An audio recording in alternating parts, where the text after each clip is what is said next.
It's Lee from coloringqueen.net, and today I want to go through with you some blending products that you can purchase in order to blend your coloured pencil work. Now what I mean by that is when you're colouring a picture and sometimes you've got a bit of tooth left on the paper and you want to blend those colours together, you can use a product like one of these, and we'll go through and see which one you might like the best out of them to blend the colours together. You can also use a product called a burnisher at the end of your colouring in order to provide a little bit of shine or gloss to a particular part of your coloured picture, or maybe all of it depending on the type of look that you want. So we'll have a look at a burnisher as well. Now, as well as all of these products in front of you, you can also use household products like petroleum jelly or baby oil. Now the reason that you might not want to use those is because both of those products are quite oily, and if you're creating a picture that you might want to frame or sell or something like that, it might not last the test of time like products that are designed for artists to use for this particular purpose. Now you can also use a white pencil to blend, and the reason that you might not want to use a white pencil is because it will tint the colours of your picture, it will lighten them. So if you are wanting to do that, then of course use the white pencil to blend all the colours together. But if you want the colours to remain vibrant, then it's best to use a blending product or a burnishing product, depending on what stage you're at with your picture. Now, most blending products you can use them, and you can come back and add more pencil if you need to, and add a burnisher if you want to add a little bit of gloss at the end. As well as the white pencil, you can also use just a coloured pencil that goes with the colours that you've already used on your colouring page to blend the other colours together. But again, if you want to retain the current look of your particular picture, then you probably won't want to add an additional colour into it, and that's why these products are useful. Now I'm going to test them out on a Create Space paper, which is Kindle Create Space. I tore out a piece of paper from a Hannah Lynn colouring book. So just there I tore it out from. As you can see, the little tear marks there. I'm also going to test it on some Canson My Tents paper, which from my previous paper video I worked out that Canson My Tents is one of those papers that works pretty well with most pencils, and therefore I want to see how that paper would work if you're downloading and printing your coloured images out on your own paper. I've also tested it out on a Joanna Basford colouring book and a Japanese colouring book. So we've got a variety of papers there, four different types of paper. I also have my 25 brands of pencil that I'm going to test out, and 12 brands of different blending products. Now in another video I will test out the baby oil, the petroleum jelly, and the white pencil and coloured pencil up against these professional products, but this one is just about the professional products. And I also want to point out to you that you can also make your own blending solution. So a few years ago I popped up a recipe for that for the refill for the Tombow Marker, and you can make that recipe up yourself. Get one of these little pipette things from your local art shop or chemist, and basically just suck the liquid up and put it either in a jar that's safe and kept away from children, or you can buy a empty pen product so that you can use it as your own little marker if you like. So the brand I like is Molotow, and it's an empty pump marker. You can get them in different sizes and you just buy them as empties.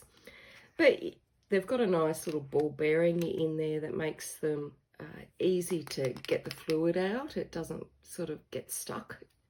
And if you can't find those, or you want something else, Copic sell empty markers, and you just use this to fill up the marker and use that with your own homemade blending solution.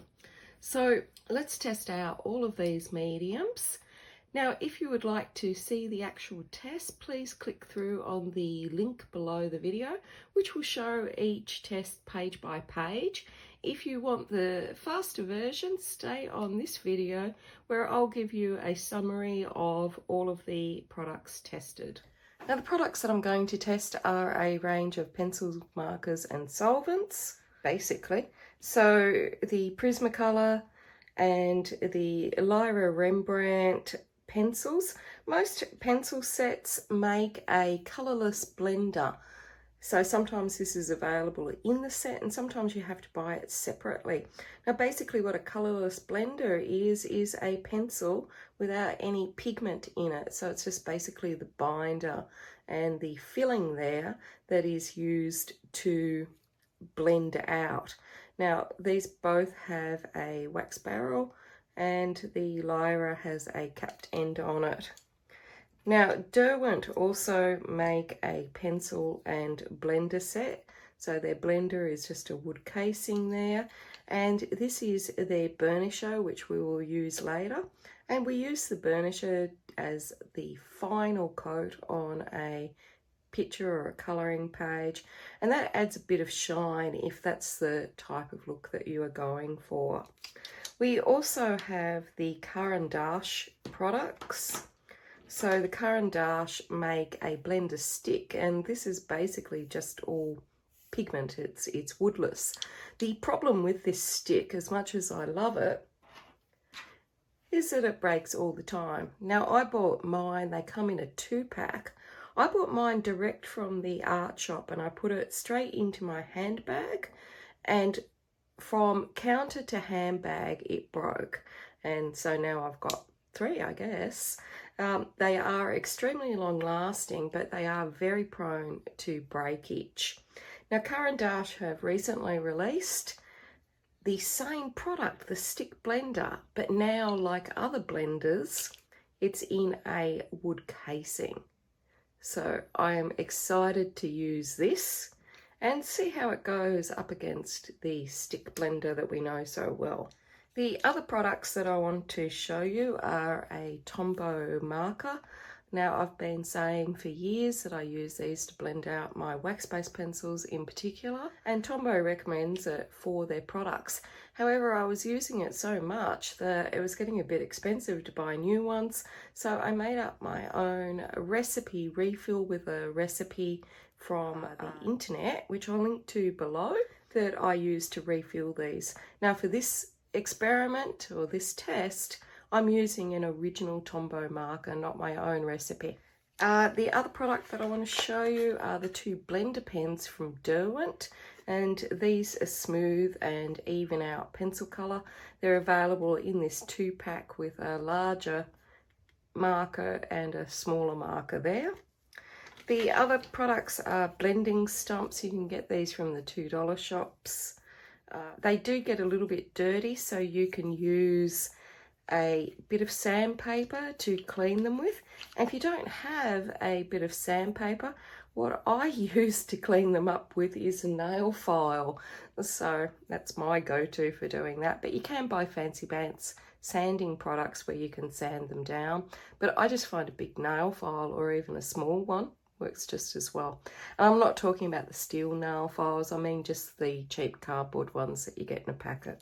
The other products I want to show you are Gamsol, which is a solvent, and that has a little bit of an odour, so if you're sensitive to smells like me, you might not like it, but don't worry, there is a product for you and it's called Zest It, and it doesn't have the awful odour of other mineral spirits that you might use. And the last product that I want to show you is a little bit hard to get. It's called Meltz, and it's made for Holbein pencils. I've used it before and it produces a lovely little watercolour type effect with your Holbein pencils. So I'll be excited to see how it goes with these particular pencils and in the colouring books and pages that I've selected. So let's get into it. Let's try the Prismacolor on the KDP or Create Space Amazon paper. And we've got a list of pencils here to try it on. We work from light to dark. And I just clean the tip off by rolling it around a piece of paper. So far it's working really well on all of the pencils, and little bits of white space that are on there are really smoothing out.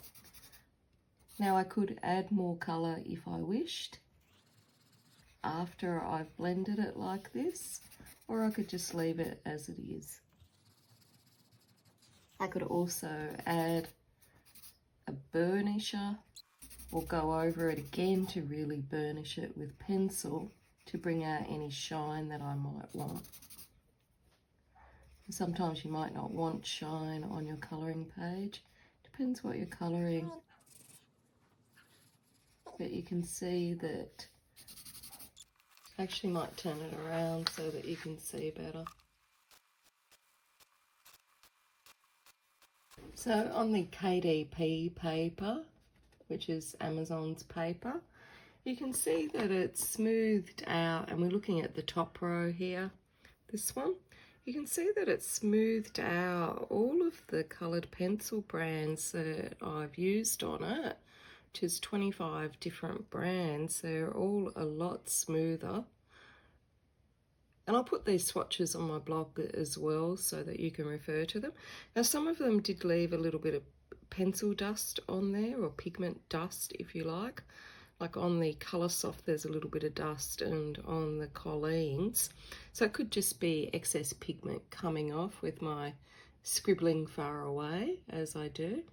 Now I did use up quite a bit of the tip on this pencil. It was sharpened before I started, and I've worn down a little bit of the tip there just doing those.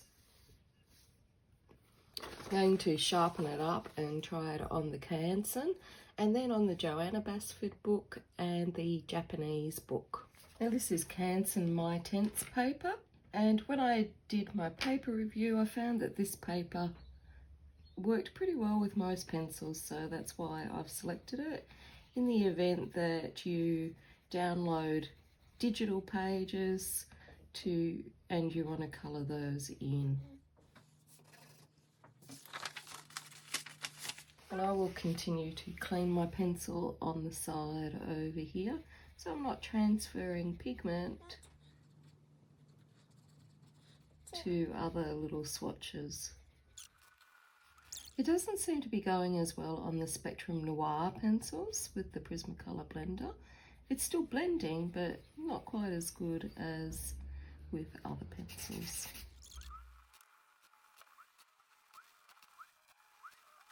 So I'll just turn it around. You can see how it's smoothed out, and it's got rid of most of those little white toothy marks. Now on all of these papers, the Create Space paper and this paper, I used 2 layers of colour. You can see it up against the other colours that haven't been blended as yet. See how much tooth is still showing through. So it'll be interesting to see how they go. Now I couldn't fit this one all onto the one page, so we'll turn it over and see what it's like with these pencils here. So let's have a look at them now before they've been blended, so that we can see how much tooth is still remaining, and see how the blend is not really that good on some of them. I was very quick doing this. So far, the pencils that it hasn't blended that well with, and it was a bit of a struggle and I had to add more, was the WH Smith and the FC Classic. Now they did blend, just not as well as the others.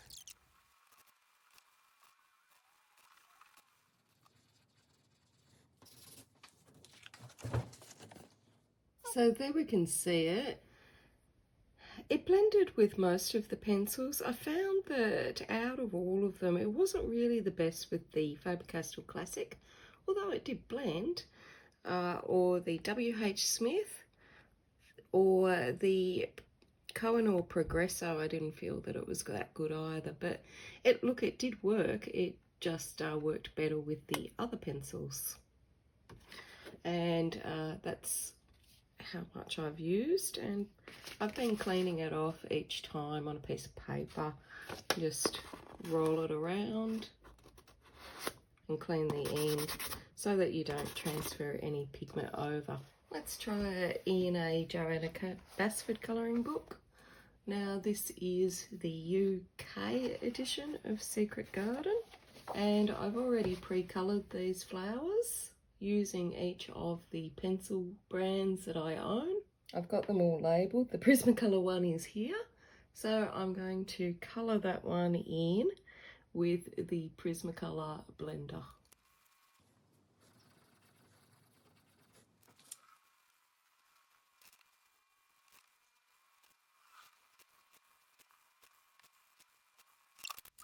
And if you have the urge, you can always add more colour after you have blended it and use your blender again if that's what you fancy.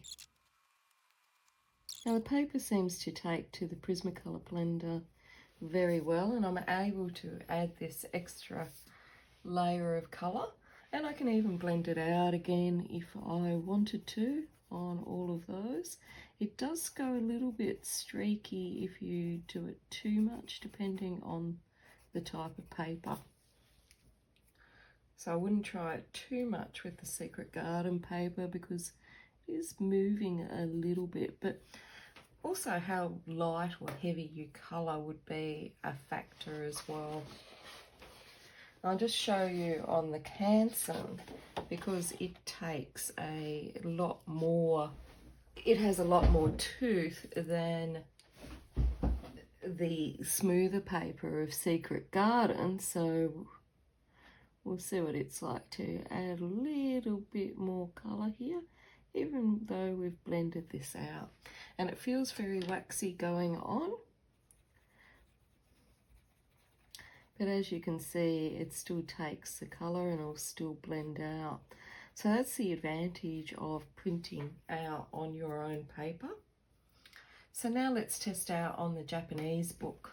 And the reason for so many different papers is that every colouring book has a different style of paper, and we're just trying to do a cross section here that would suit most of the colouring books that you own.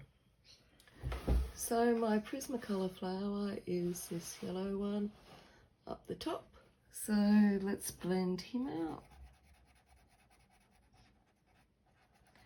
And again, going from lighter to darker.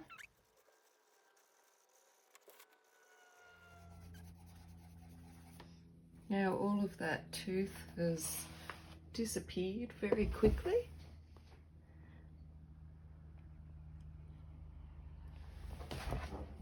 So we'll just add a bit of red.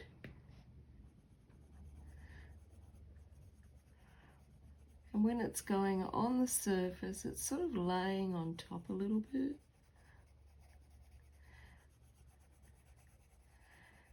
And this has two layers, light layers of colouring on it.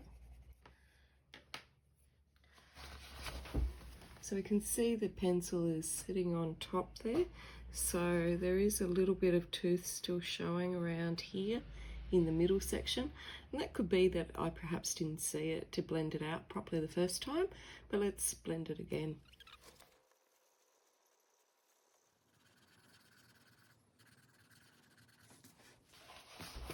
Okay, let's try the Lyra Blender pencil on that second row. So I'm just going to turn it around so that you can see it a bit easier and see how toothy that some of these are that haven't been blended in yet. Overall, I feel like the Lyra Blender pencil is, and it's called a Splender blender, all the links are below by the way.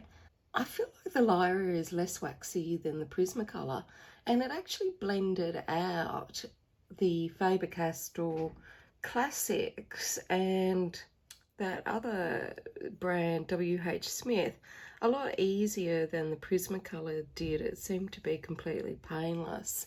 However, I don't know whether it's habit or not, but I still prefer my Prismacolor one over the Lyra, even though the Lyra did a better job on more brands of pencils. So there's always personal preference. And I think it's because the Prismacolor to me feels a lot softer on the tip than the Lyra does. So if you like a firmer pencil, then you might like the Lyra, whereas I like a softer pencil like the Prismacolor, and I think for me that's why I still prefer it, even though the Lyra performed better. Now let's try the Lyra on the cans of my tents. The other thing to note about the Lyra is that it holds the point far longer than the Prismacolor did. And again, I think that's because it's a harder pencil.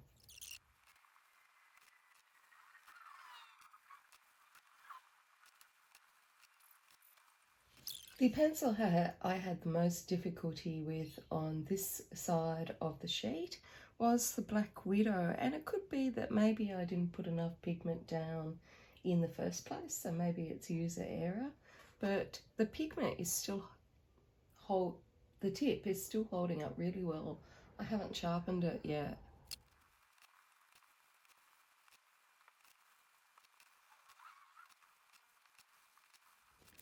So out of the 2 lines already done, we can see that the Lyra really has held up its point. It's already done 2 of these sheets without sharpening, which is far better than the Prismacolor that needed sharpening after every swatch. Now, the colours seem to have blended out all really well. The one that I would say I would be least impressed with would probably be the Jane Davenport. But again, maybe I didn't put enough pigment on. But if you're looking at it compared to the WH Smith, I think the Lyra actually is giving a better blend. See how it's smoothing it out a lot nicer than it did with the Prismacolor pencil. So let's try it in Secret Garden, and I might give it a sharpen. So it's designed to work with the Lyra pencils. It's made by Lyra Rembrandt. So this is my Lyra flower in Secret Garden that's been done with the Lyra pencils. So let's see how it works, going from light to dark. I don't feel that it's smooth as it could be on this paper. I feel like the Prismacolor one was far better and far more vibrant, but we'll see what it's like. We can always add more colour. I'm really not liking the Lyra at all on this book.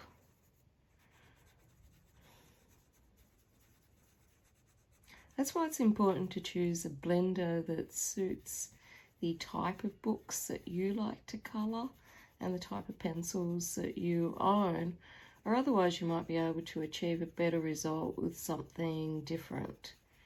And often it's not the most expensive one that's right for what you do.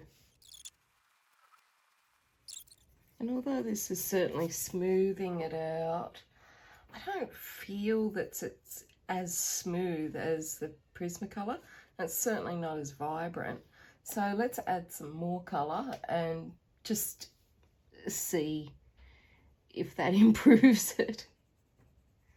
I'm just going to add a bit of Prismacolor red over the top of the Lyra Rembrandt. This Prismacolor is quite soft and it should blend out quite easily. I often put pencils over the top of different ones, like I might put Crayola down first because it's quite hard, and then I'll put Prismacolor that's quite soft over the top. So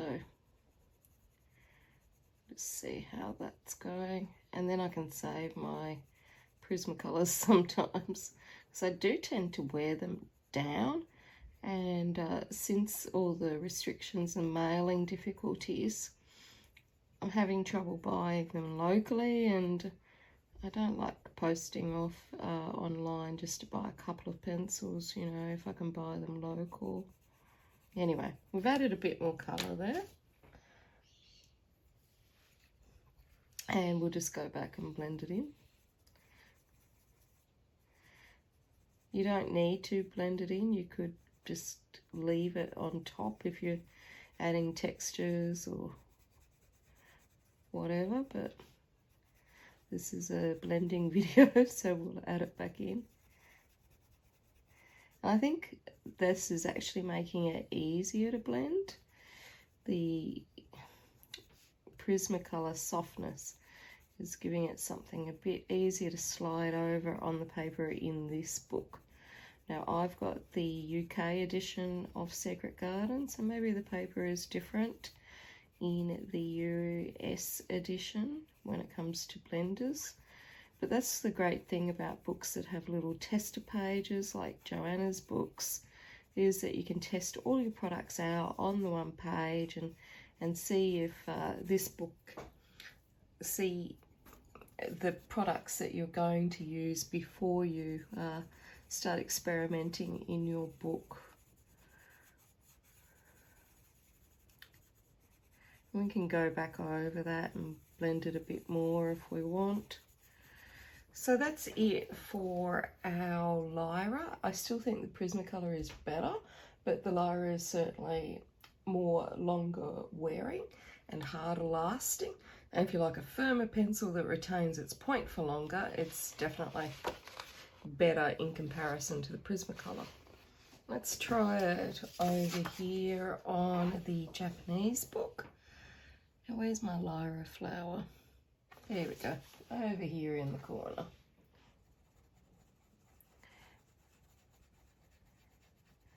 I will say the paper on this book is just really good, and most pencils I put down, except for this Progresso, most pencils blended really easily anyway, so I don't know that we'd need a blender for this book, but maybe with this Progresso if we were using those, or the Tombow Recycled, or the Tritones over here, or the Mikador actually. So a few brands there.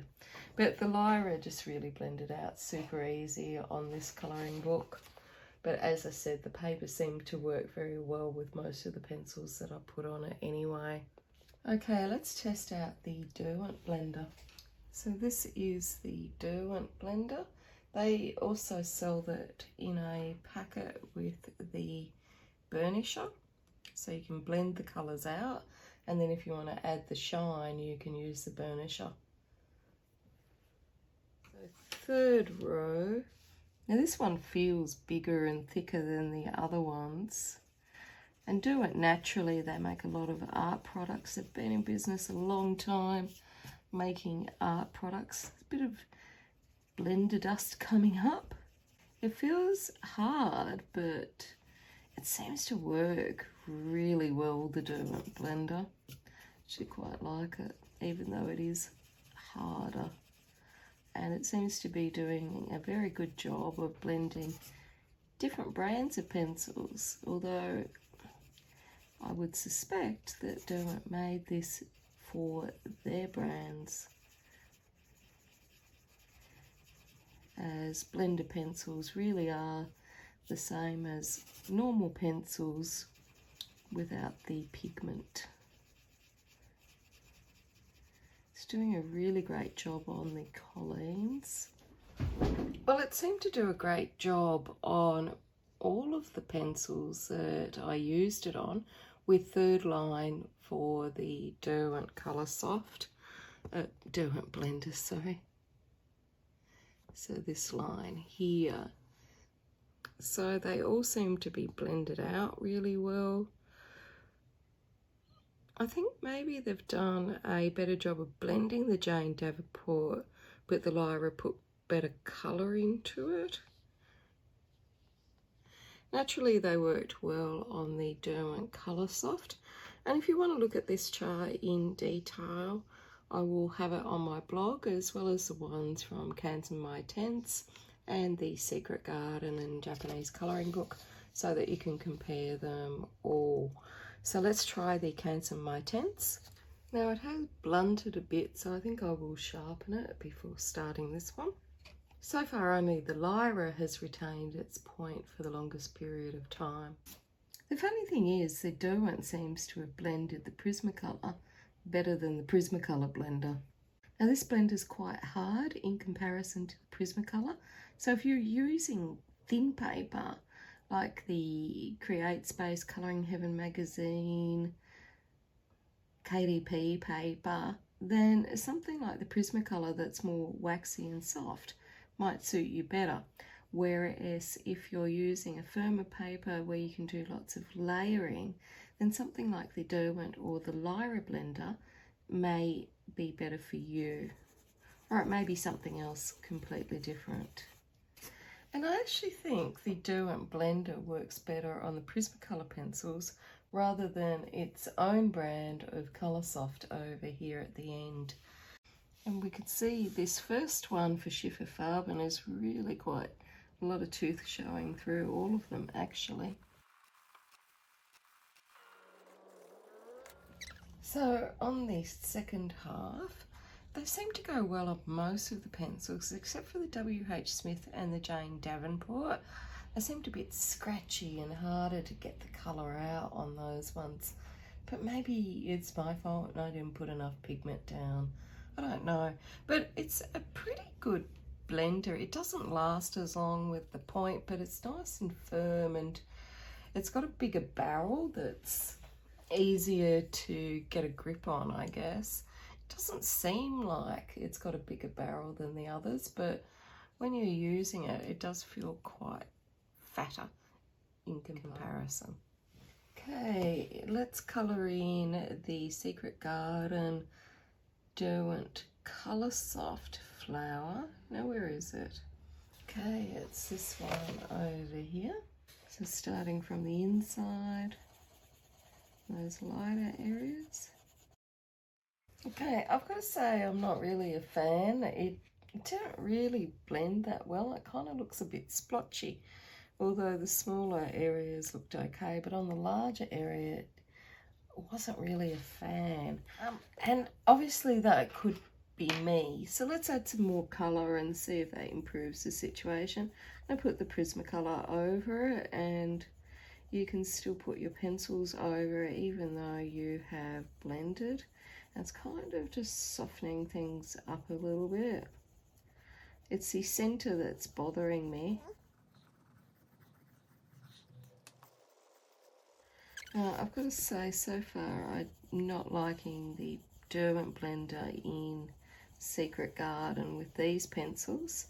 So I'm just going to try it with one of the other pencil brands over there. Actually, I'll just try it over on this one, which is the Pablo. I'm going to try it on these purple and see if it's the pencils that I don't like or the blender. It seems to be softening better on the Pablo than it did on the Coloursoft. And I think it's like I said earlier, it seems to work better on other brands than its own brand. I'll try it on this as well, which is the Black Widow. And again, it seems to work better on other pencil brands than with the Coloursoft. Perhaps because the Coloursoft is meant to just blend in with itself. Let's try it on the Japanese book. And I'll try the Coloursoft again, which is these ones. And these blend so easily into each other that you really don't need a blender for this because it actually covered all the tooth. But anyway, we'll just pop this in here just to do any smoothing out. And I think it was definitely an issue with the way the blender works with the paper in Secret Garden, because it's blending very smoothly and everything is very smooth on this book, which has different paper. That's why those ancillary pages at the front, they're just great to do your little tests on with the pencil that you're hoping to work with, or the blender that you're hoping to work with. Okay, the next blender is the Derwent Burnisher, and the burnisher is usually used when you've completely finished colouring and blending, and what it does is smooth everything out and give it like a real shine. You might not want this effect for everything, but we'll give it a whirl and see if you like the look. I'm going to turn this around so that you can see it easier.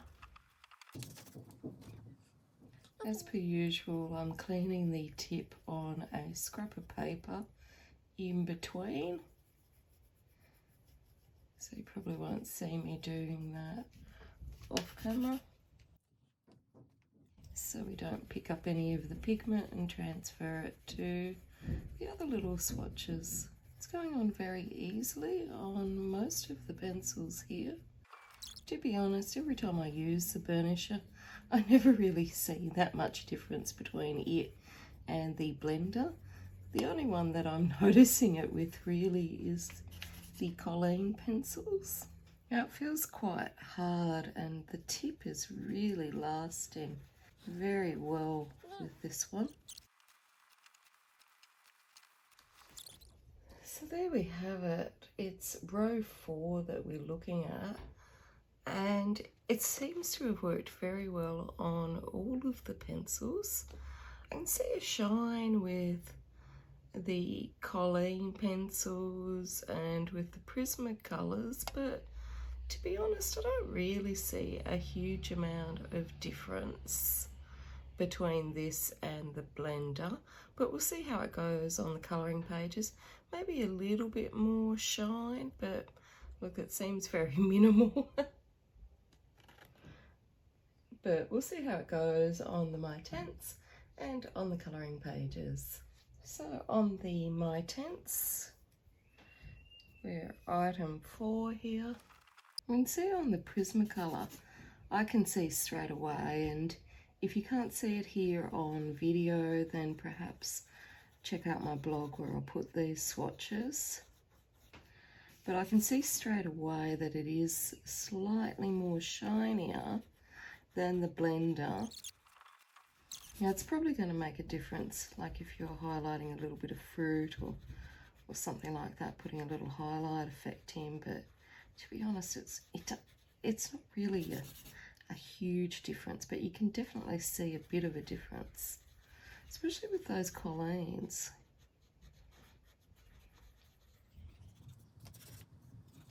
The tip is still working well. I haven't needed to sharpen it at all. It's really long wearing, and it's just very easy to clean the tip on a scrap of paper.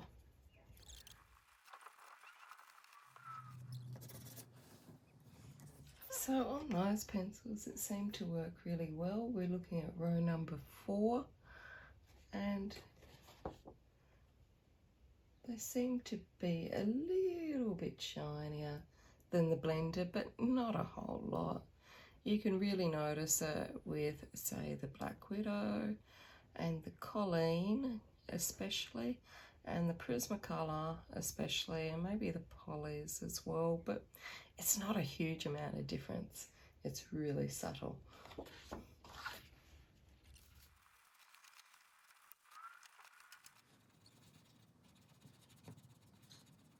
It really is working with the Guang Ho. I can see a shine there.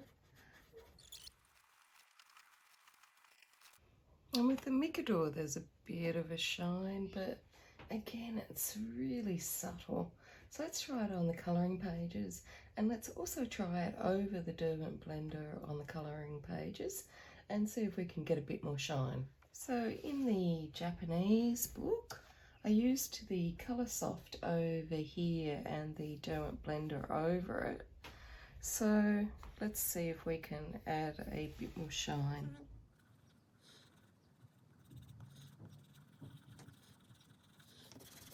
To be honest, I'm not really seeing it.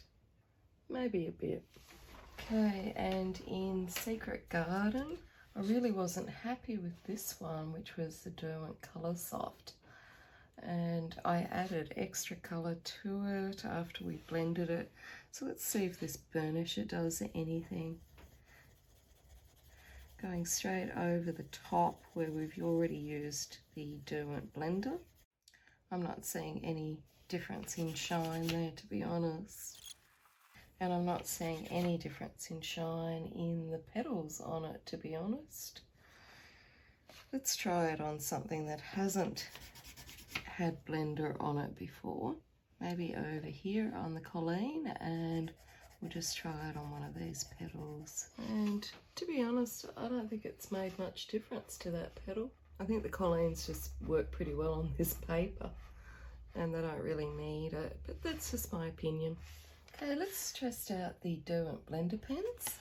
Now these are designed specifically for use with pencils, so you can smooth things out, you gently apply it, and it can be layered, and you can use the smaller marker, this one, for detail work, and this one for larger areas.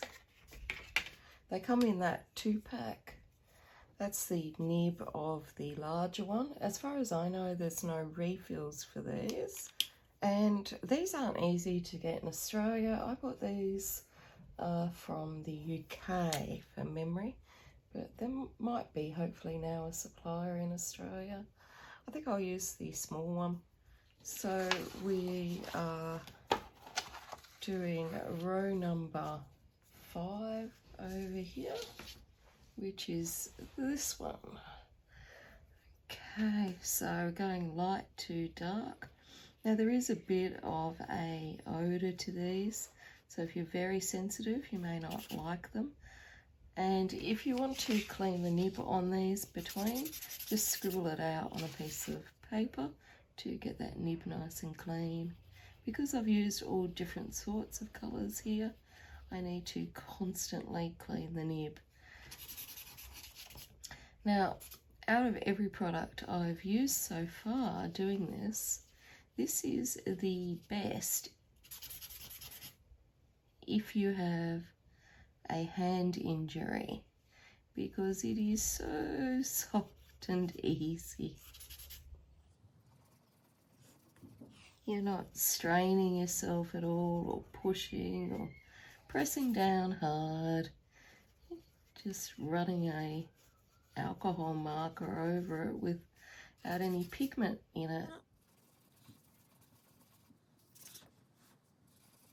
That makes it super fast and very easy to get the blending done. And do once say that you can add more layers on top. Now at the moment it's probably still wet from the fluid, so it's definitely looking shiny, but when that dries it won't be quite as shiny, but it will smooth out all that tooth. And so it's great if you don't like the use of or the look of tooth on your colouring pages. And you won't see it, but I'm actually cleaning it in between circles on a piece of paper to my right, because otherwise your nib will be dirty. And so you can just scribble it out on a bit of paper until it runs clear, basically, so that you can go on and not transfer anything.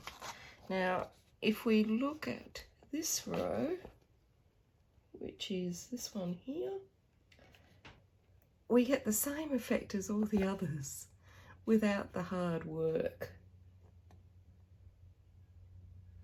So it's so much easier colouring, there's no pressure, just so easy. But how does it go on the thicker paper, like the cans of my tents? So let's have a look on the Canson. And it's this row here, sorry, this row here that we're going to. Always go from light to dark, or if you really need to go the other way, just make sure you wipe off in between.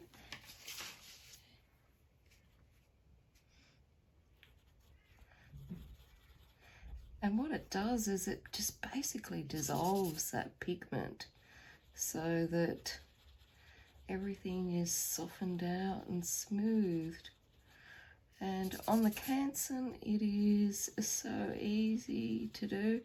It makes me wonder why I ever do this with pencils, because it's just so much easier. It just basically breaks it down and dissolves it. Of course, it is an added expense into your colouring budget, but if you've got a wrist injury or you don't like layering up and really building up the colour and you don't like the tooth showing, then this might be a sort of part solution for you. Maybe one of the other wet blending agent solutions. We can add more colour and blend out again if we need to. So that's our first row there, and totally smooth and easy. Let's go over the other side. So we are row 5. Now the problem is that you might dissolve too much, so you don't really have as much control with the marker as you do with a pencil. So you might dissolve areas that you wanted to be a bit more prominent. But like most things, I think you just need to practice with it to get the look that you are after. And so quick and easy to blend that out. We're looking at row number 5 here, and all of them have blended really smoothly. There's no residue, the tooth is gone. The only one that doesn't seem to be that good and smooth is that pesky Jane Davenport again. And I don't know whether it's the pigment or what it is, or maybe not enough pigment, but it never seems to smooth out that well so far with any of the products. Anyway, let's go on to the colouring books. We might try the alcohol marker on this one here, which is the Tombow recycled pencils. And let's try it in the middle here and see how it goes, going from light to dark.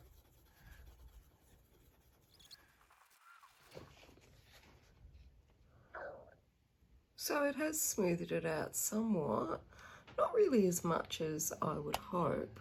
So let's try it on the Mikador.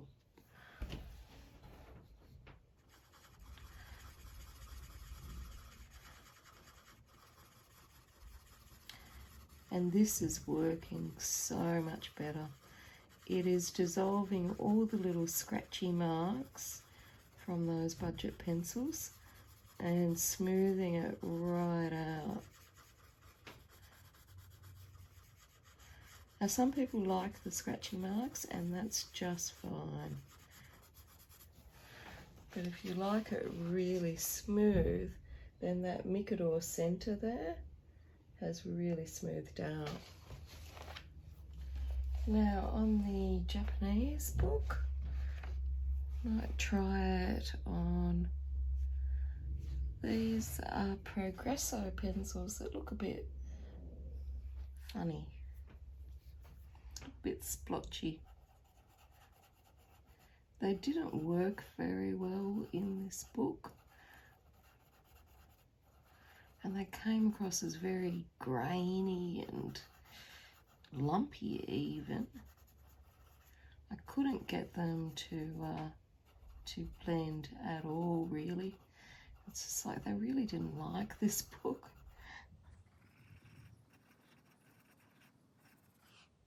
And that's why testing in your books is super important, so that you're using the product that you're not doing a battle with and that you enjoy it. So now it's taken that lumpy flower that was very lumpy and boring, and it really has improved it. It is far better now in person than what it was previously. And just remember, always clean it out on a piece of cloth until it goes clear. Make sure you turn the nib around so that you get all the colour off all sides of it. Okay, so the next one is the Caran pencil blender. Now, Caran have had a blender stick for many, many years, and it comes like this, and there's no casing on it, it's just pure stick, and it breaks super easily. They're sold in a 2-pack, and they often become a 3-pack or a 4-pack by the time you get home. So this bit has a point on it, and you can just sharpen it in a pencil sharpener. There's some sort of coating on the outside so it doesn't stick to your hands. But when they release this one with a casing on it, this is just far more appealing because these just break so easily. It's ridiculous. So this is the first time I'm using the Caran new blender in a barrel with a nice wood casing on it. It's got a tip at the end, on the end cap, and the Caran labelling on the outside. So let's give it a whirl. It comes with this lovely long tip. So on this column here, I'm going to use the pencil, and then I'll compare it with the stick that's the same material as the pencil without the wooden casing.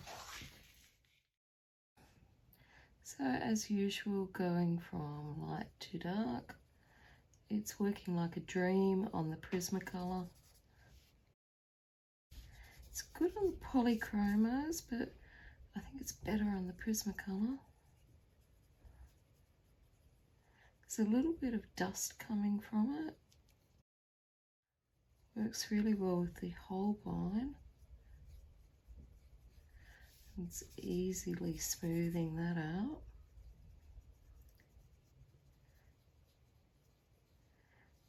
Really good with the Pablo, another Caran product.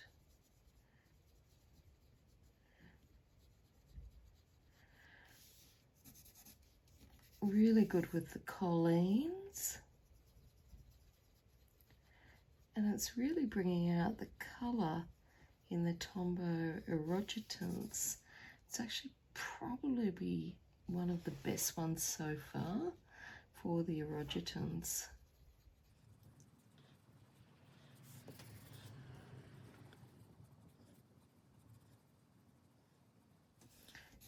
The Black Widow had to spend a little bit more time on. It's virtually dissolving. Sorry, that was the Ergo Soft that took a little longer. The Lyras are just melting under it. I actually think it was better on the Lyras than the Lyra one. Here's Marco Refines.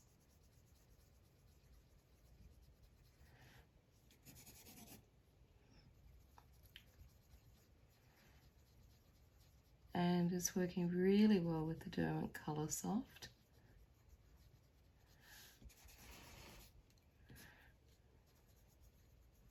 It's so much easier to use than the stick, probably because it's familiar with the pencil barrel and you don't have that woodless feel and the worry that you're going to snap the thing if you get too carried away.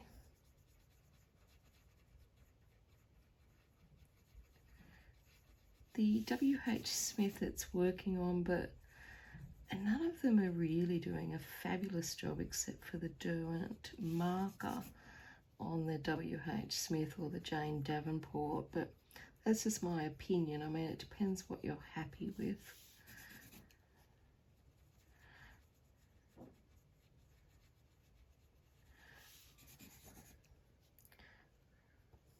Probably the best one for the Guanghos that we've tried so far, and for the Tombow Recycled on this Create Space KDP paper.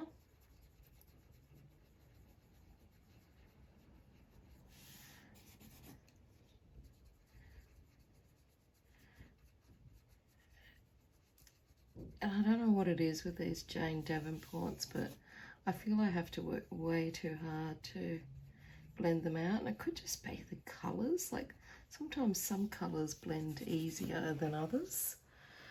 So there we have our pencil, and it's done a terrific job. I'm a huge fan of the Caran blender, their stick blender, so I knew I'd like the pencil because I don't have to worry about it snapping, and it hasn't let me down. It's been a joy and definitely going to be a favourite. Let's see how it goes on the Canson My Tense paper. And the one thing is that it has blunted quite a bit, so I'm going to give it a sharpen.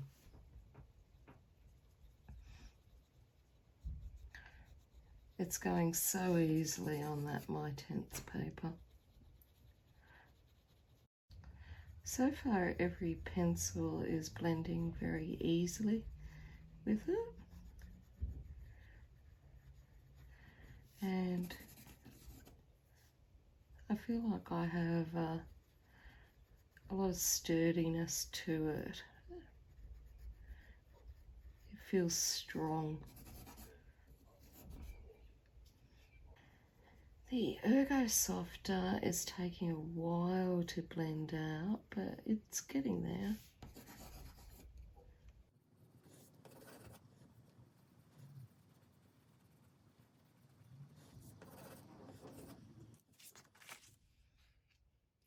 Now onto the other side. So far it worked really well with all of the pencils I've tried it on.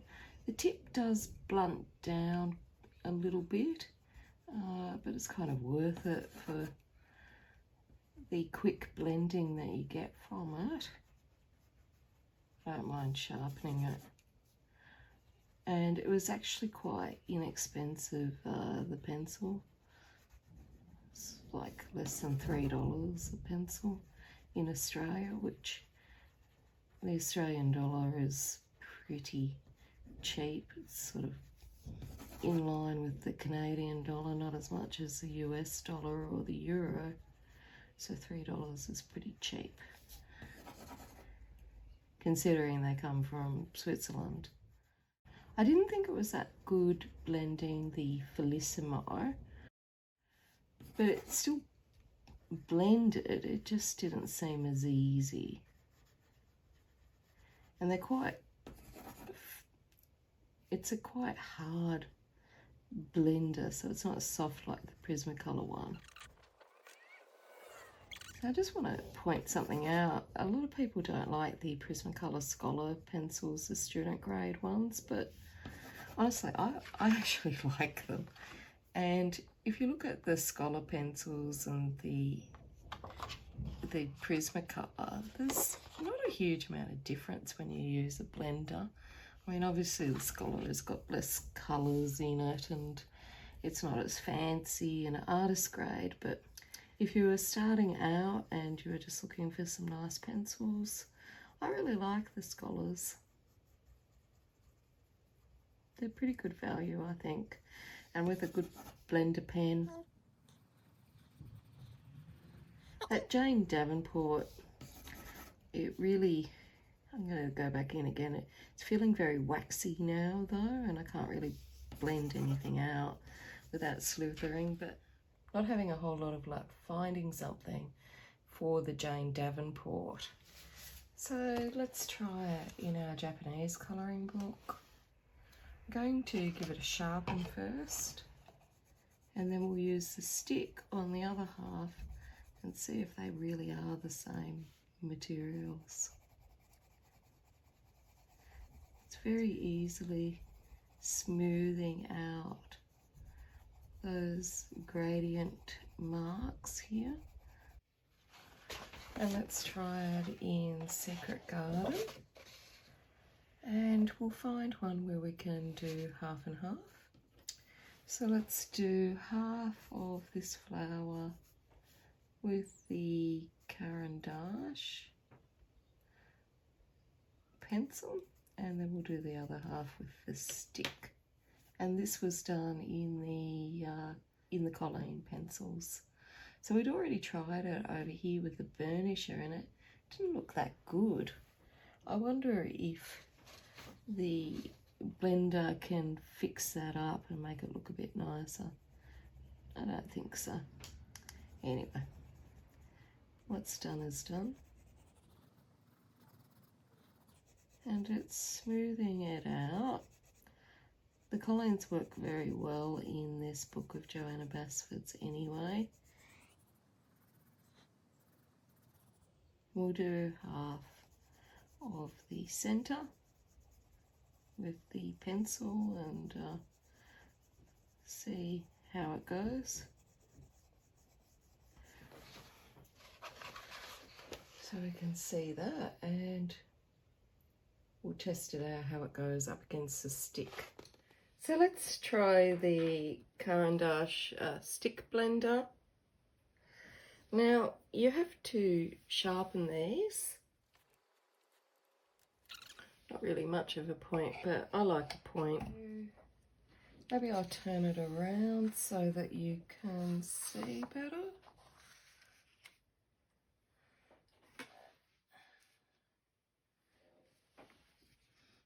And we've done the pencil, which was that one there. And now this is the stick blender. You can see there's a lot of tooth there. And it goes on really easily, and it is very sturdy despite that it breaks so easily. Just like before, scrape off or roll around on a piece of paper the point so that you get any pigment off and you're not transferring it to the next one. And when you're holding it, it doesn't feel fragile at all. And it's really good blender. It's probably my favourite blender. It's the one that I use most often. And I've had these blender sticks for years, and even as soon as they broke, I just treated it as 3 blenders, and I'll still use the broken bit. And even though I've had them for years and used them quite a lot, I've only used up about 1.5 inches of the actual blender stick, so not much. They're pretty good value. You can't buy them one at a time though, you can only buy them in a twin pack, as far as I know.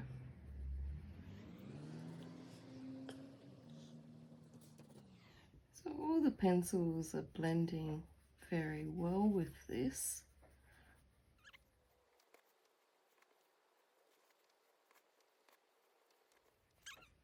It's finally working really well on the Faber-Castell Classic.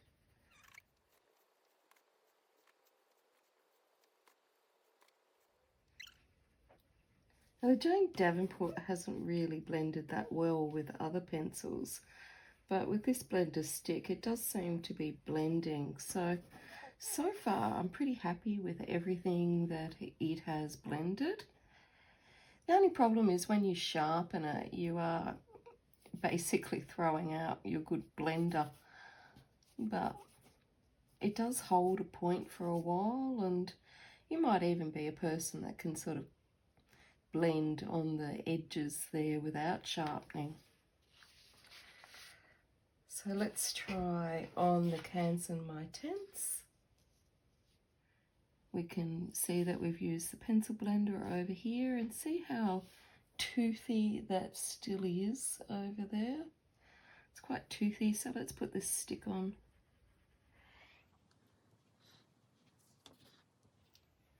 The Prismas and Polychromos is blended very nicely on the Canson. Spectrum Noir is taking a little bit longer than what I would have thought, but we got there in the end. The Holbein is working well. The Pablos are a Caran product, so they should work well, and they are.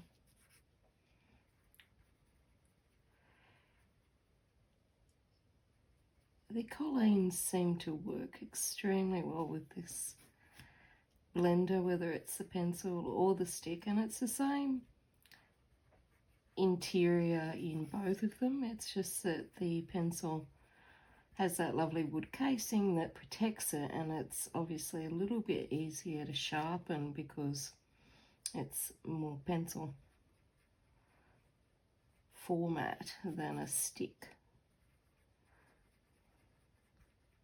And you feel like it's sturdier because it's got that wood casing on it.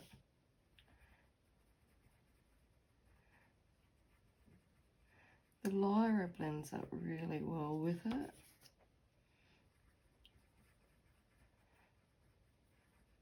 As do the Marco Refine.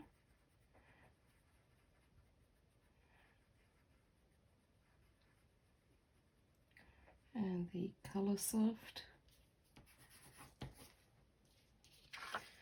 So let's have a look over the page, and we are 1, 2, 4, 5, 6 from the end. 1, 2, 4, 5, 6. I should have put the heading over on the page over.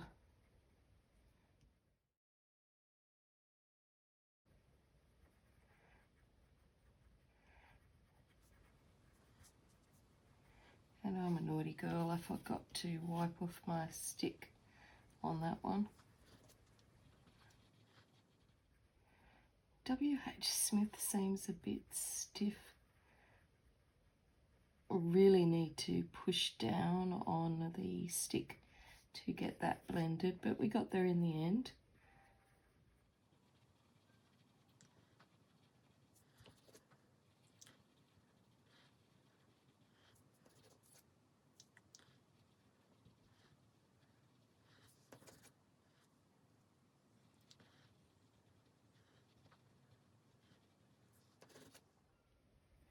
So far, all of the pencils are blending with it. It's not been a problem.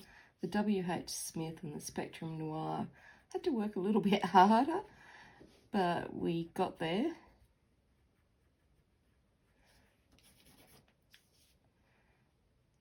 The Jane Davenport, this has been a problem with a lot of blenders, but again, working a bit harder.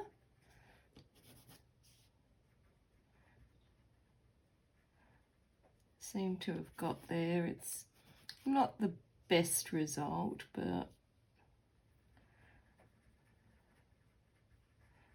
and the Mikadora works really well. So there we have it. And if we have a look at the pencil up against the stick, I think you'll see that they're both very much the same. The difference is in your comfort level and how much control you feel you have, and like not having to sharpen up this whole blender and the risk of it breaking, and just having it encased in wood. It depends on, you know, what you like, but I actually prefer, even though it doesn't have as much product, I totally prefer the pencils to the stick.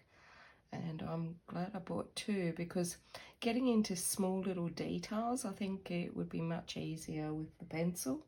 This might be okay for larger areas, and look, I'm glad I've got them, they're great, but I really do prefer the actual pencil. Right, let's try it on our Joanna Basford book. We've got these W.H. Smith ones here, and we've got these Pablos here, so we'll try the blender stick on this outside area here. So you can immediately see on the petals that it's smoothing out the paper.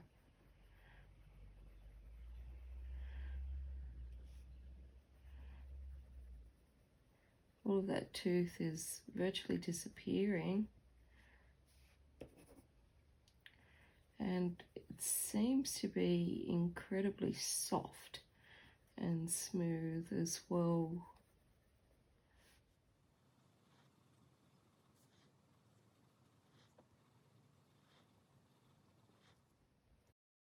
And you can see it up against this bit in the middle that I haven't used a blender on as yet, the difference between the ones that have been blended out.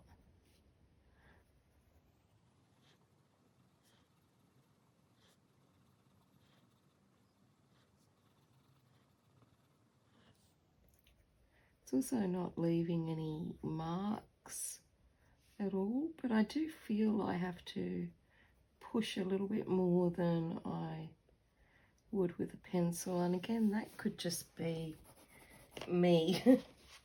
So if you look at the outside petals, you'll see how much smoother they are. The inside petals haven't had a blender on them as yet, so very good result I think for the Caran blender there. Now let's have a look at it in our Japanese book, and maybe we'll try it on this Spectrum Noir colour blend. I want to try it on that one because it didn't work that well with the Spectrum Noir pencils on the papers that we tried. So see how it works in an actual colouring book. And it's a completely different story over here on the colouring book. It is super easy, it's going on really well and really softening it out. Getting rid of any little toothy marks that I've left behind from my quick colouring. And bringing it all together. So let's just see if we can add a bit more colour on there.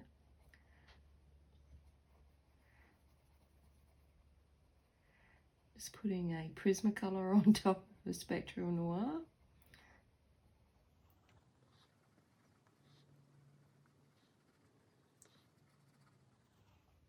And let's just see if we can again blend it. It's actually going on pretty soft anyway, but again, it's taking another layer of blending perfectly fine, and also extra pencils perfectly fine. So there we have the Caran stick. Still really good value, great product. Okay, the next product that I'm going to try out is a Tombow Blender. Now, I've gone through quite a few of these over the years, and I've put a refill recipe up before on YouTube to refill these DIY if you want to. So you can look at the link below that's got that if you're interested. These are water-based markers. I've got the whole set of them, and they are beautiful markers, but Tombow themselves, they recommend that you use these to blend out coloured pencils.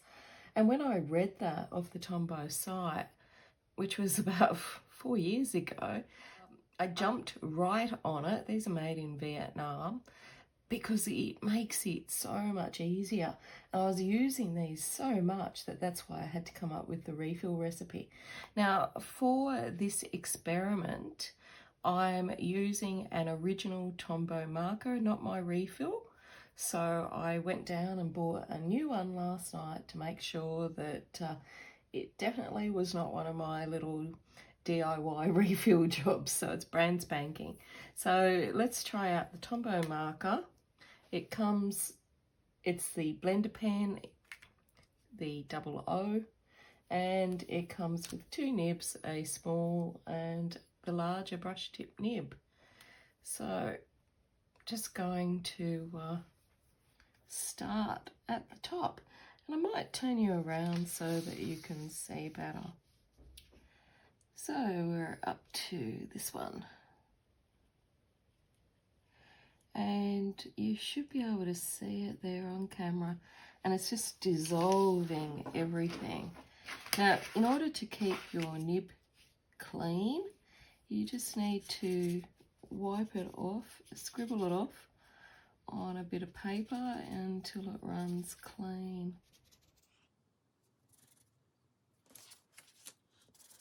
Make sure you've got a clean bit of paper so you don't pick up any other stray colours there as well. Now they will dry out if you don't use them, but you can undo them and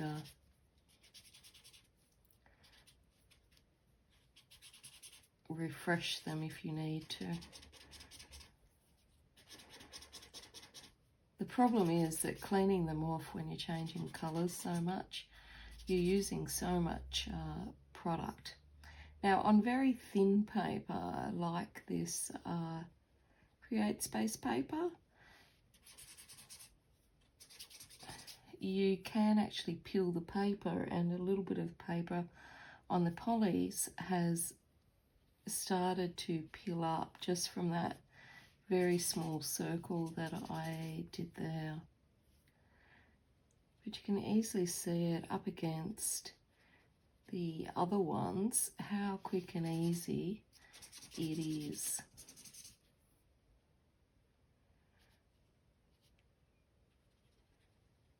And it just basically, like the Derwent alcohol blender, it basically just dissolves it so quickly.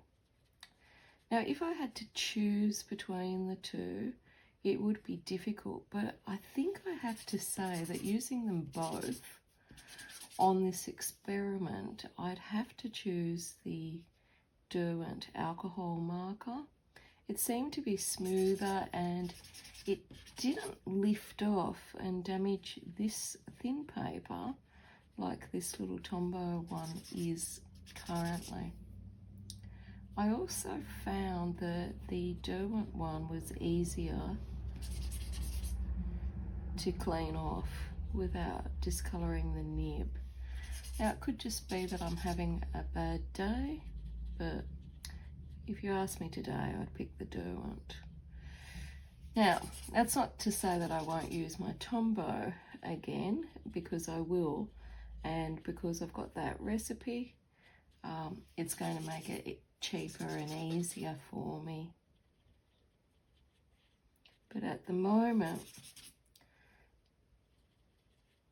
on this paper, I definitely wouldn't use it again. I'm not experiencing a lot of love here, and the nib is hard to clean.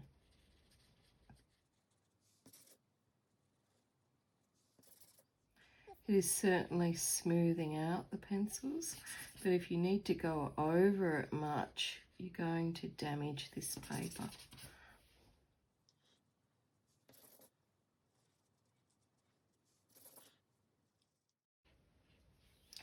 Now I'll put all of these swatches on my blog, or scan them so that you can see up close how they all look. Sometimes it can be difficult on film. So that's it done, and as I said, my main concern is this peeling on the paper, and it's not quite as smooth as the others. It's kind of showing some little movement lines from scribbling on it. Also, it's been a little bit hard to clean up this nib, and it's still slightly discoloured there on the end.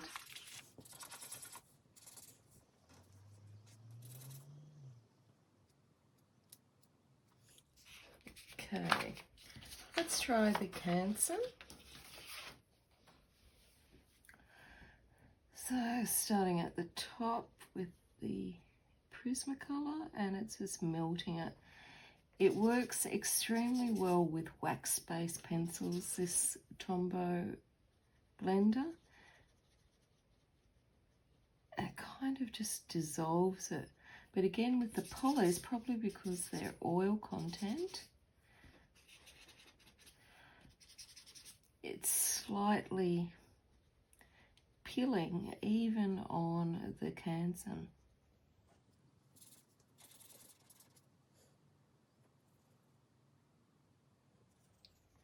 It looks looks like I missed one.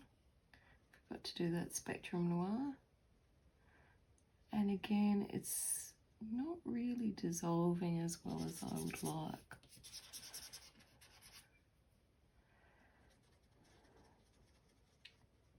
Now that's, you know, not to say that it's bad, because I've used this for years in colouring books. So once we get to the colouring book component, we might see a completely different result.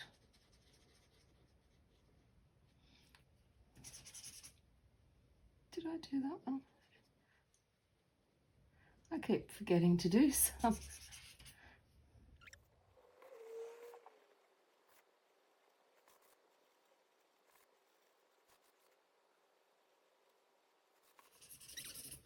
So it worked really well on a lot of them, but much better on the wax-based pencils like the Prismacolors, the Spectrum Noir, the Lyras.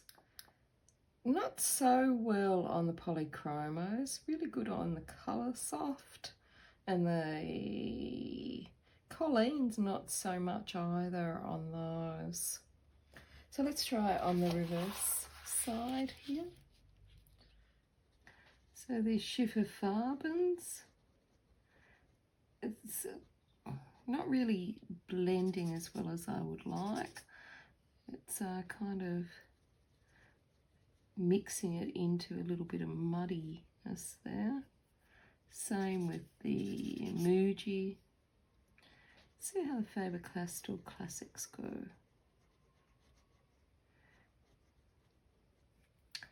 It's okay with the Classics. It could be better. And I think I realised the problem is that I mainly use Prismacolors or Colleen's, and that's probably why I've enjoyed using these too, with the Prismas and the Colleen's, but never testing them against all of my brands.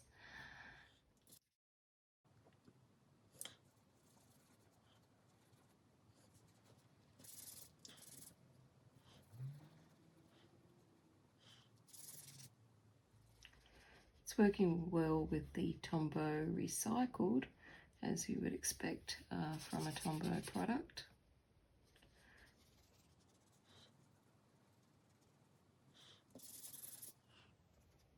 And it took a bit of work to get the Progresso to blend. The Prismacolor Scholar it works well with. These Jane Davenports, it doesn't really work that well with them. It's better than nothing though, but it's got a very speckly finish on it.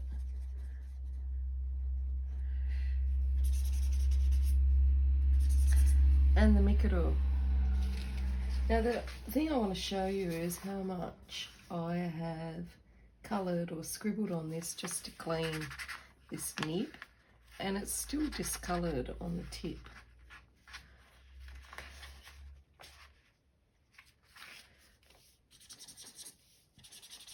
So you're wasting quite a lot of product scribbling out just to clean your nib. So just bear in mind those sorts of things, because otherwise colouring, getting supplies can eat into your budget. So let's try this blender with the Ergo Soft flower over here. And it's blending those out beautifully.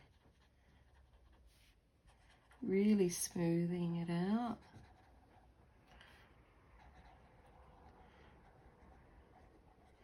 It's not peeling the paper.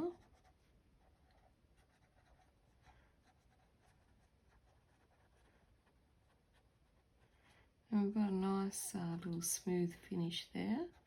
So let's see if we can add more colour and blend it again.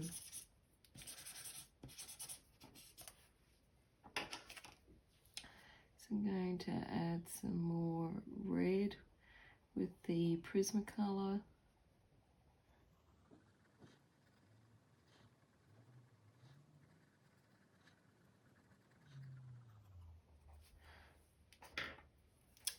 and then go over that. Now, going over it again, it is peeling the paper up a little bit. You just got to be very light with it, or maybe wait a bit longer. I wouldn't try it too much though.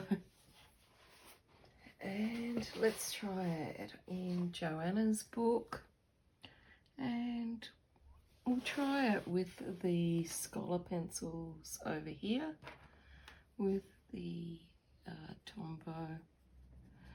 Now it's going on extremely easily on the paper and on the pencils.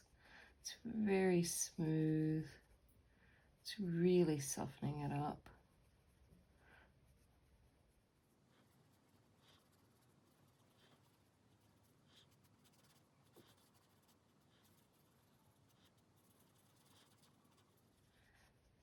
Much better on this paper.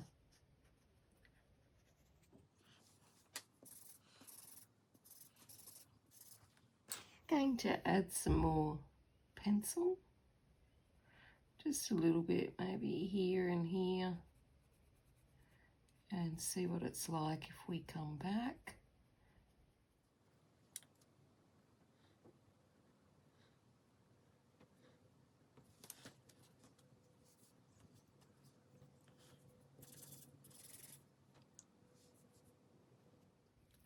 And so with this one, I can go around again and blend it out.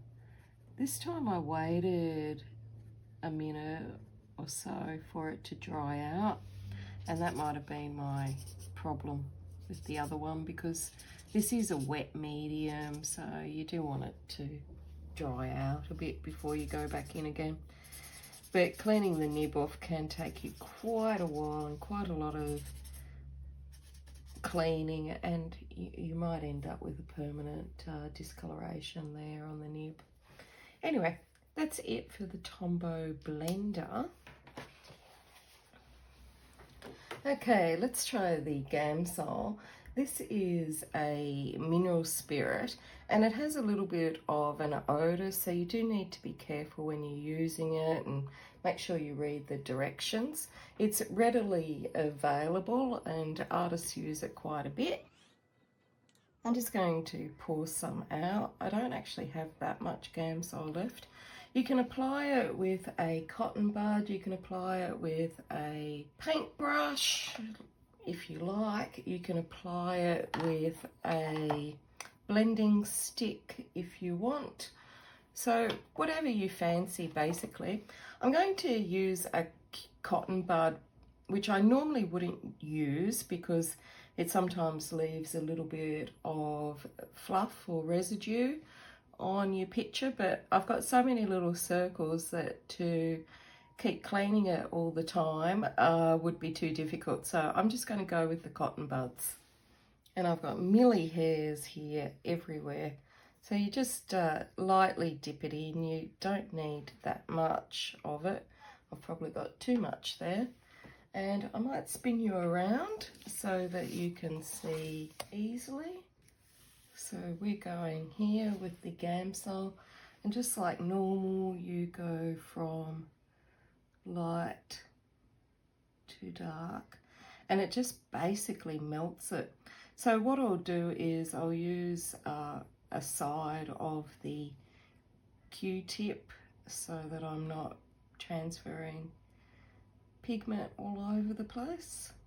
It's not ideal this way of using the cotton buds, but I've got so many circles I'd be cleaning forever.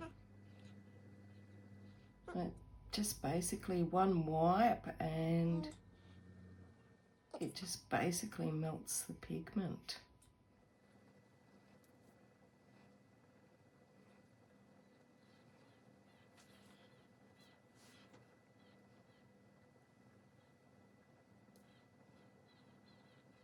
Trying to get it down on the side of the Q-tip so that I'm using up all the fluid that I put on it. but without transferring other colour.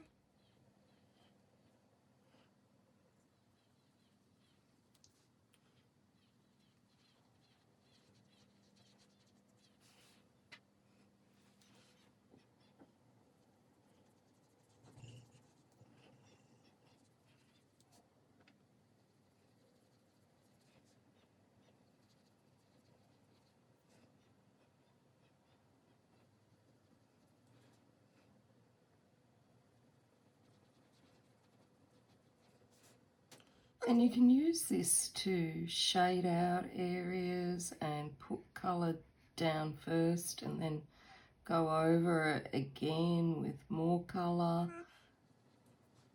It's got quite a lot of purposes, Gamsol, quite useful in your colouring. Especially useful for smoothing these pencils out.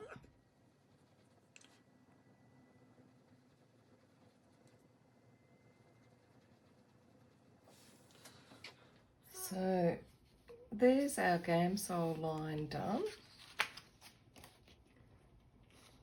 which is the third one from the bottom here.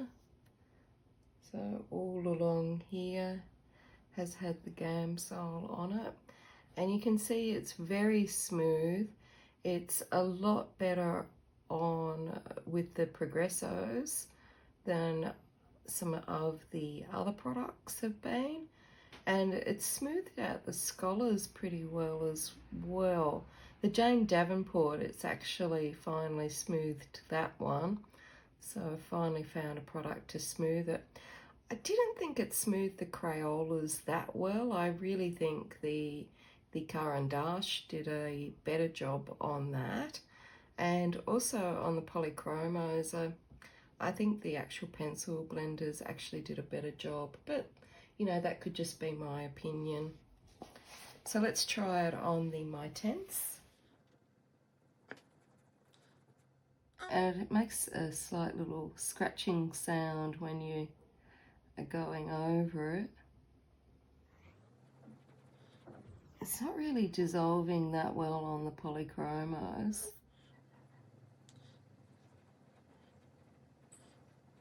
Or on the Spectrum Noir, to be honest, with this paper. It's working well with the Holbein and the Pablo.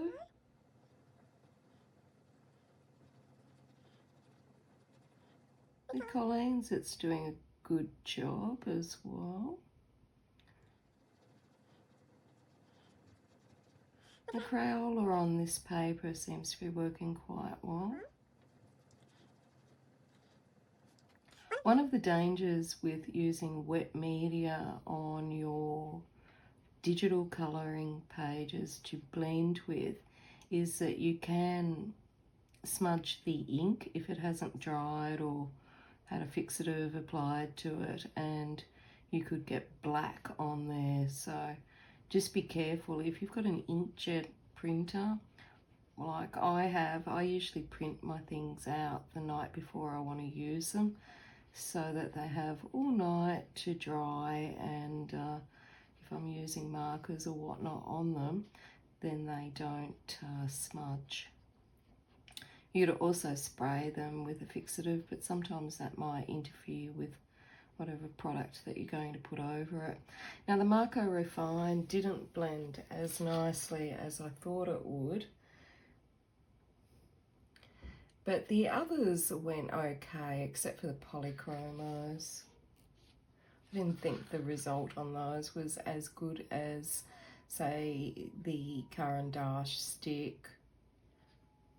So let's go over and do the Schifferfarben.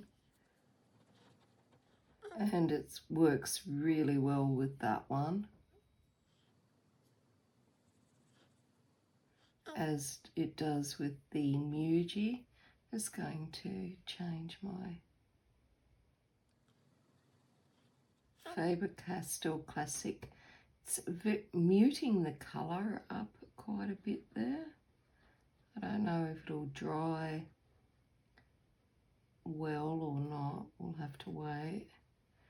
And these swatches will all be available scanned on my blog so that you can look at them in person. Sometimes it's hard to see on video.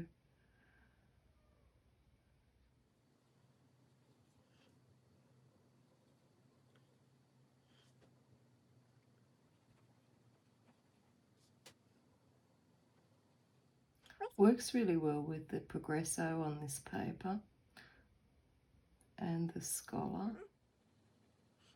The Jane Davenport, no, it's melting it, but I feel like it's not a very good result. Might look better when it's dry. And the Micador it's working well with. So overall, a pretty good result. Seems to work pretty well with things. And you don't need a lot. You don't want to make it too wet. Let's try in a Joanna Basford colouring book. Which one will we do? We'll try this one over here, which is the Schiffer Farben. The small flower. So it's smoothing it out pretty well.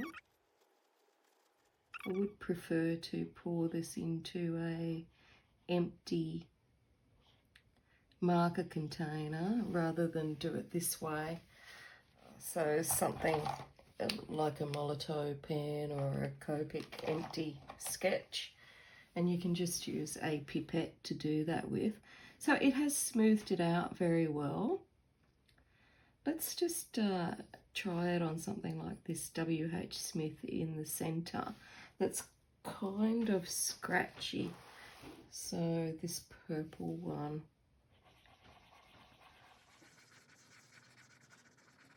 I'm just doing little circles here to get it around. And it is smoothing it out. So that's good. Let's see if we can add a bit more colour. So I've just got a red Prismacolor here. And just adding a bit more over here. Let's see if we can blend a bit more on this paper. And put some around the side here and see how that goes. It's not really the colour scheme I was looking for, but the pencil was handy. And I actually have 2 copies of Secret Garden, which is why I'm using one as my practice book. It was on special once for only a few dollars, and so I picked up an extra copy. And so that's again why I would like that, using it as the pen, because I've smudged a little bit over outside of the petal there with my rough work. Now the red on the W.H. Smith, the Prismacolor on the W.H. Smith with then Gamsol, looks like it was just too much for this. It's not a very nice colour combination. It's really diluting that pigment out. But look, it is blending it, and that's the main thing. It was just a horrid combination, really. So let's try it on the Japanese colouring book. So over here we have the Muji pencils. So let's give it a whirl with that.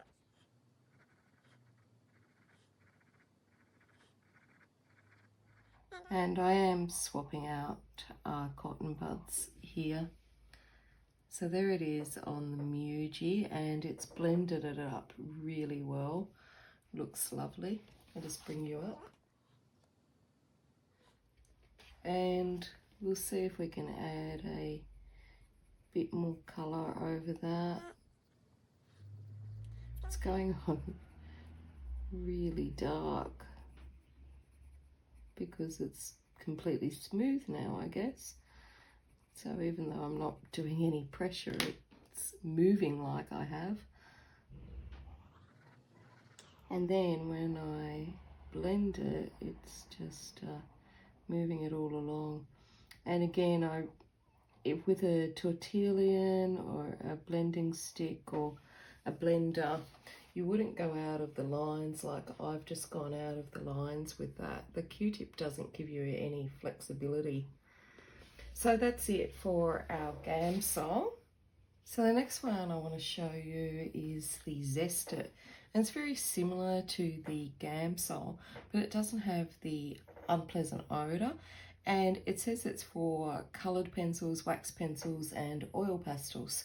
So you can use it for a few things. As always, be careful when you're using these art products and make sure you read the instructions.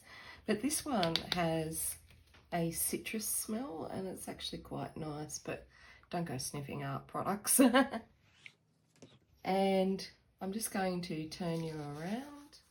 Now, like before, I'm going to use the cotton tip just so I don't have to clean up as much, and I normally, again, wouldn't use it. Now, this is going on very smoothly. With the polychromos, I feel like it dulls the look of it, and that's actually a better result than the Gamsol, because the Gamsol looked a bit scratchy in my opinion.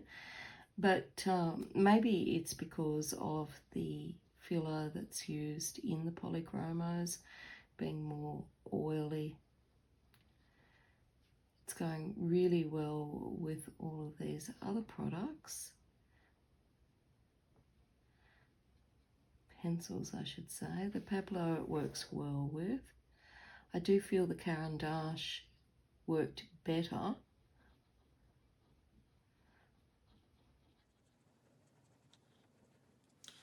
Very well with the Collines, but they're wax-based pencils and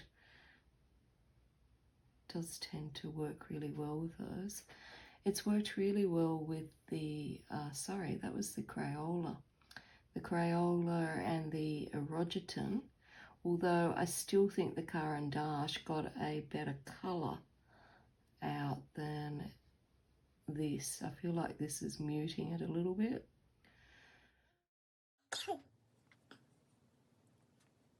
And then with the Black Widows, it's working well. But again, I still feel like some of the others, like the Lyra blender, gave it actually a bit more colour and vibrancy. But you can add colour over the top of this. Just, you know, wait for the wetness to dry.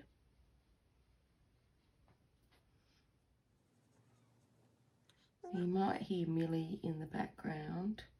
She's demanding to be part of the video and she's been locked out and she's not very happy about that.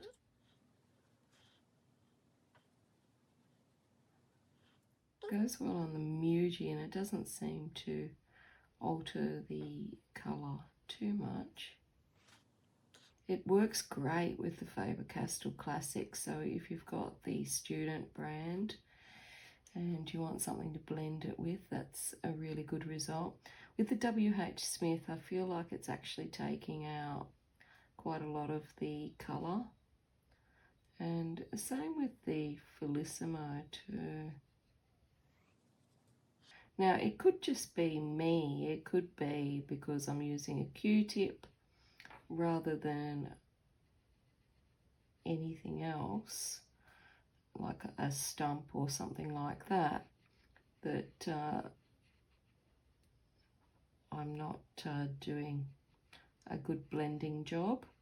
So, you know, it could always be operator error. With the Jane Davenport, it's really produced the best result I've seen with those pencils so far. So definitely for the Jane Davenport and the Faber-Castell Classic, I would definitely be using these. And there's that Zest It. It's got a lovely whiff of oranges when you lean up over from it. Okay, let's go on to the Canson.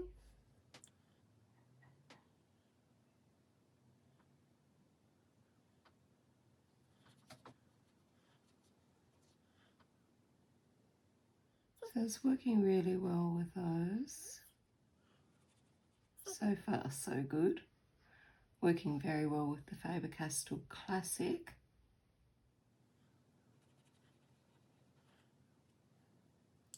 The WH Smith, it dissolved it, so that's good, but I feel like it's taking away a bit of colour. I'm just doing these darker ones first.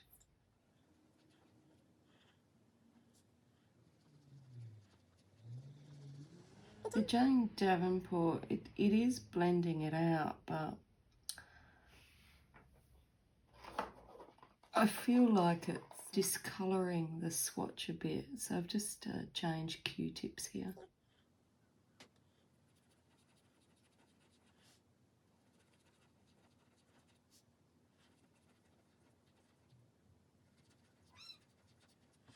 The Micador it works really well with.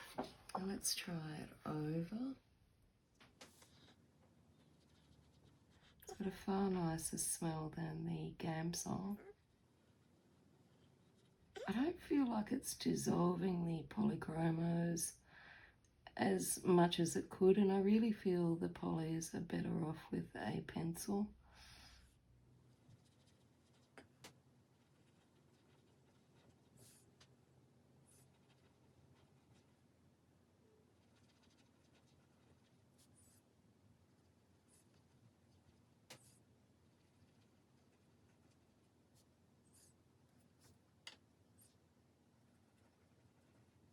I feel like it's discolouring the Ergo Soft a bit, leaving maybe the marks from the printer paper.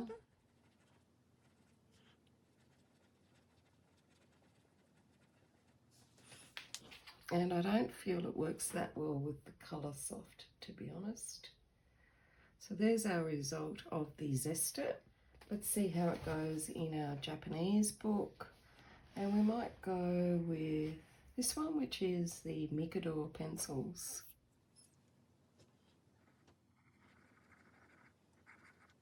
It's really smoothing that out.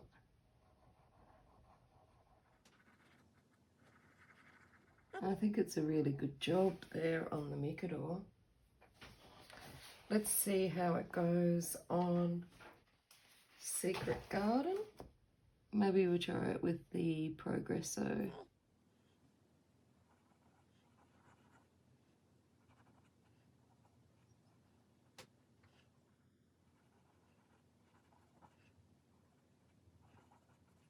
So it's smoothed it out very well with the Progresso.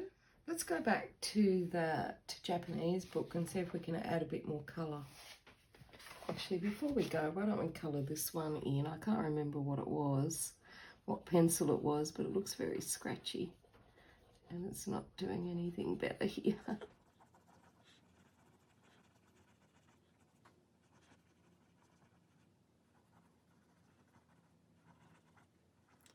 Smoothing it out a little bit. It's getting rid of some of those line marks. But again, definitely need one of those tools or a finer paintbrush than a Q-tip. And we did the Micador flower here. So let's just add a bit more red in and see if we can blend it out again.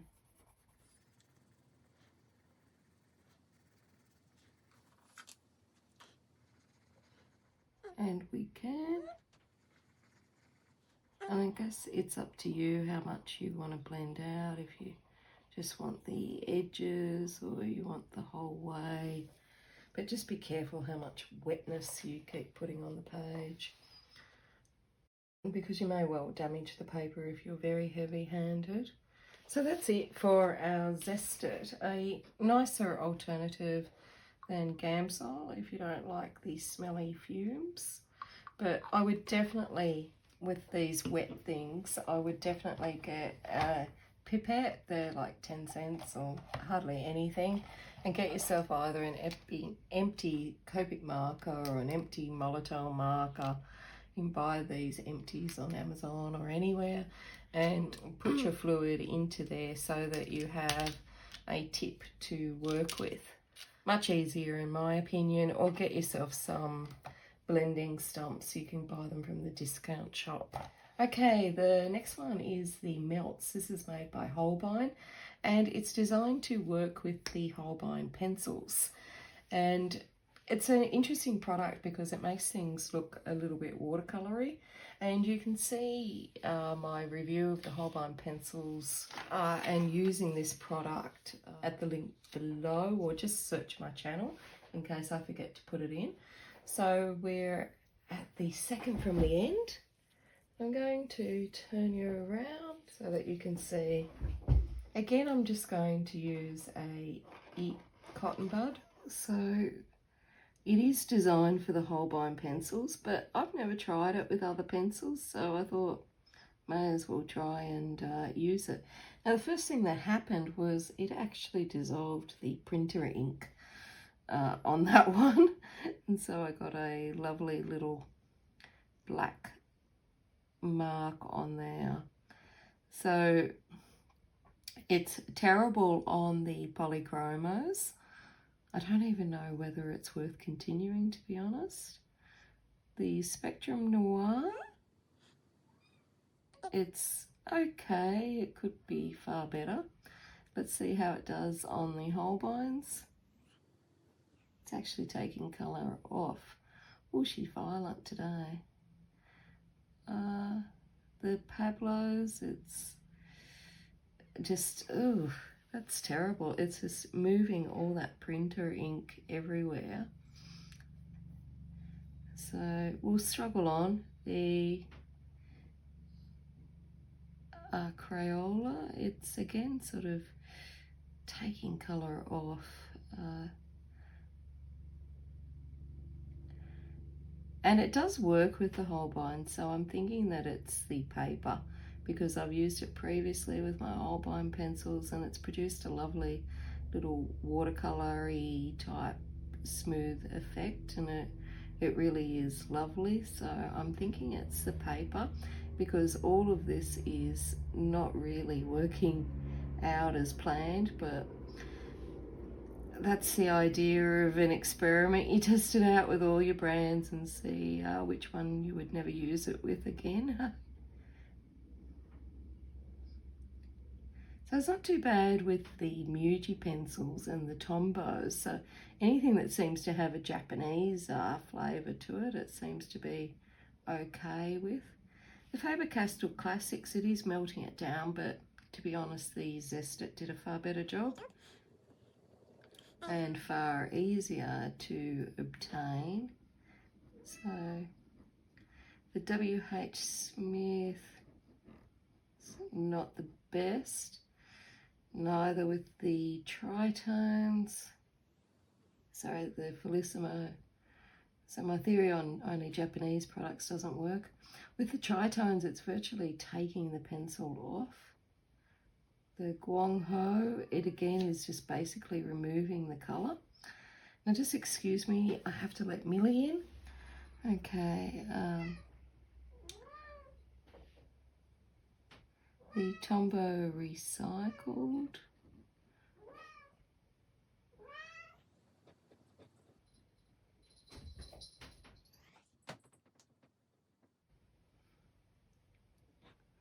It's working okay with the Scholar.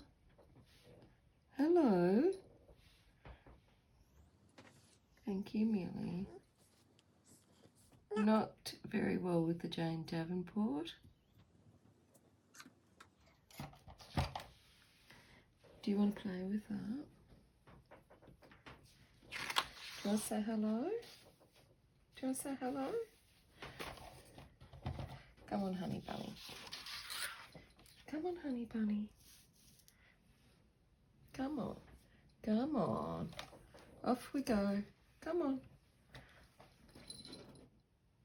So on that KDP paper, not a lot worked with the Holbein Meltz, so let's try it on the Canson. And Millie is singing you a song.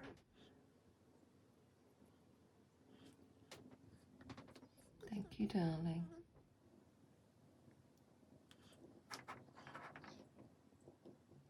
It's terrible on the WH Smith. It's just basically taking it all up.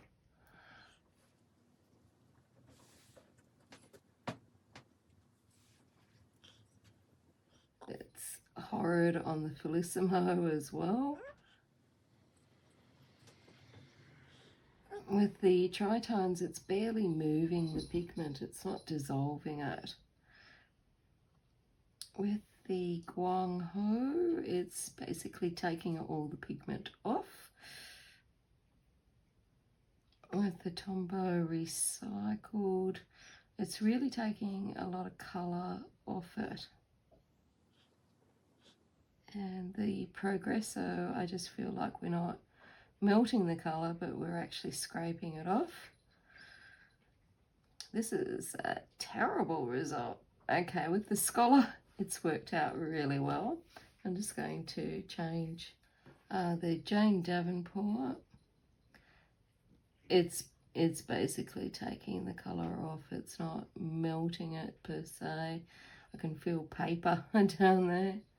And the Mikador, it's actually just, it's melted all the pigment basically and really muted it into one thing. So really not a very good result there, except for the Prismacolor Scholar pencils. So over the page, the Prismacolor Premieres is working really well.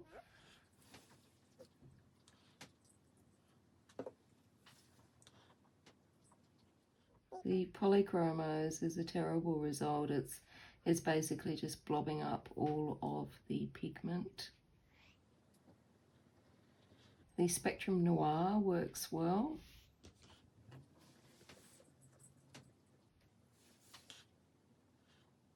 The Holbein is working well, but to be honest, I think there's some other products there that work just as well.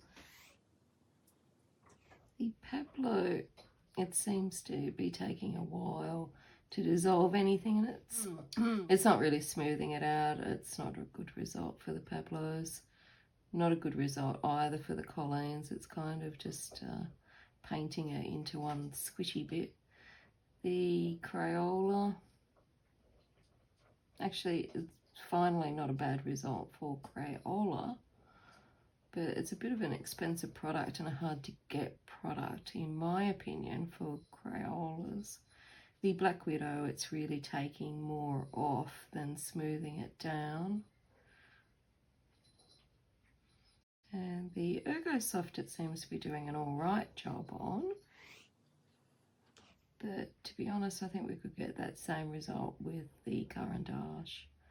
It's doing a good job on the Lyra, but I think if you put too much on it, it would come off. And same with the Marco Refines. And the Colour Soft, it's working okay with it, but any extra movement on here to really smooth out these bigger bits, it's virtually taking the pigment off. I'm sorry, I didn't realise you were out of screen there. So I don't really think that the Holbein Blender Meltz is actually worth it for most colorists, especially if you're printing out your pages. Let's have a look in our Japanese colouring book and see how it blends there. So this one over here is the Holbeins, so we'll use the Meltz on there. Now I have used this product before, and I'm thinking my review of the Holbein pencils. It worked really well and produced this lovely painterly effect, but today I'm not feeling the love. So it has smoothed out the Holbein over there. We'll just let that dry for a bit and we'll come back. And over here I used the Holbein on this bluey coloured flower. So we'll see how that goes. And it does look actually quite scratchy. So if you can see that, it does actually look a little bit scratchy. So we'll see how it goes at blending it out. And it's basically, what is going on today? Seriously? I don't know if something's wrong with this product or not, but I've used it before and it's been perfectly fine, and then today it's not taking colour on, it's just taking it off instead of blending it. I don't know what's going on, if it just doesn't like any of the papers I've shown it today, but as you can see, I've shook the bottle up, I've changed cotton tips, I've got any excess off the tip. You can see a little bit coming through here of how good this stuff is usually, but today I'm not feeling it. Actually, it's meant to produce like a watercolor painterly type blended effect, so maybe it is doing that, and I'm just not feeling the love of it because it is certainly smoother and it has blended it out, but it's just a little worrying how much colour it's taking off. But again, you can always put more colour back on. Let's go back to this Japanese book, and we'll put some Prismacolor over the top of this Holbein that we'd previously put the blender on, and see if we can melt it again.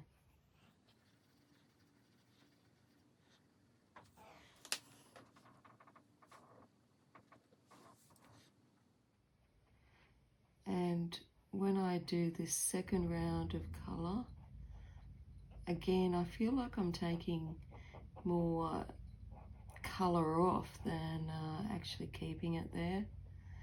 It is producing that watercolory blended type look, but I think other products might be doing a better job of it, to be honest.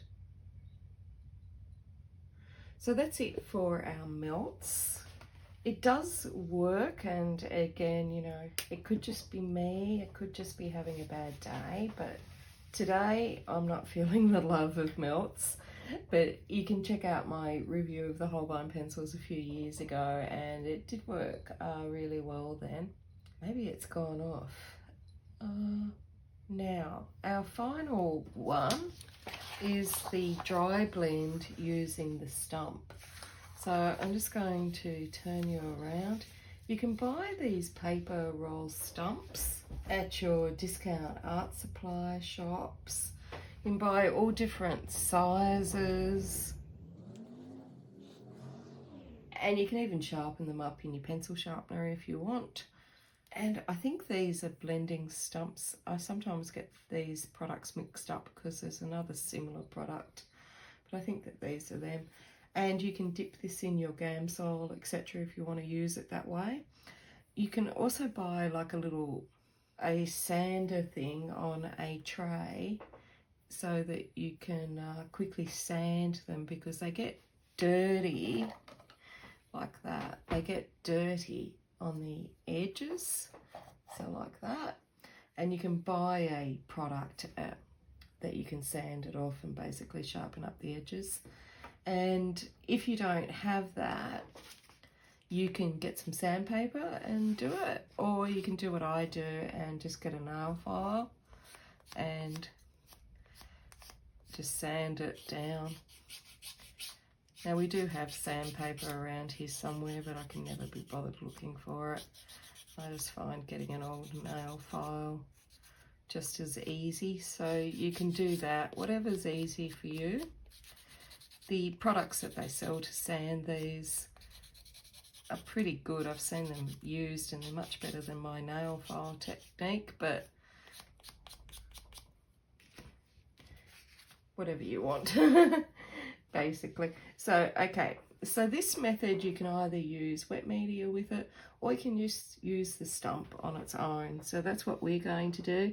And this is just basically pushing around that pigment with this cardboard or paper rolled up stump. And you can see with the Prismacolor, we got virtually the same effect with the paper stump as we did with the blender. And you just can go in and basically push it down. You're basically just pushing that pigment down into the tooth of the paper. So you're not tinting it with another color or muting it or diluting it or melting the pigment. You're just basically pushing it down with this cardboard and it's moving it down and blending it out on its own. So good solution if you don't want to use any products or don't want to buy anything too expensive. These you can get from discount shops, etc., usually in a packet, and they're usually only a couple of dollars. Mine aren't any name brands. Mine are from like the $2 shops that we have here in Australia.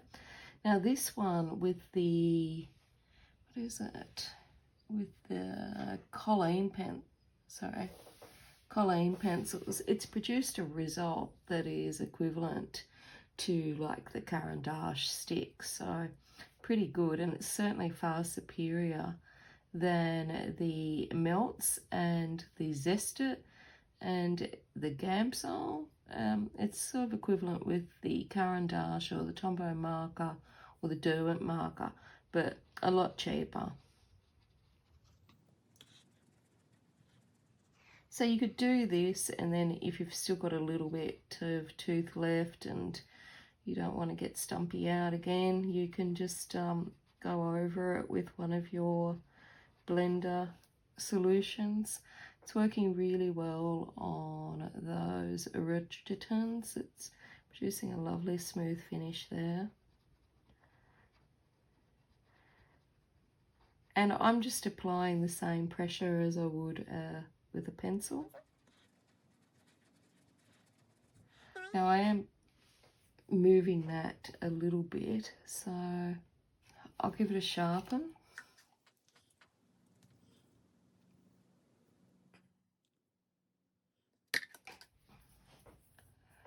Okay, so then the Ergo Soft. Now on this fine paper, it's going to be easy to push this around on this thinnish paper, but when we come to the more toothier Canson, you might find it's a little bit more hard work. We'll see how it goes. But the good thing is that you can get these in all different tip sizes. Now with those colour softs, hasn't done a very good job, and really for those I'm thinking the Caran or the Derwent Marker was far better. So that's one so far that hasn't produced a good result.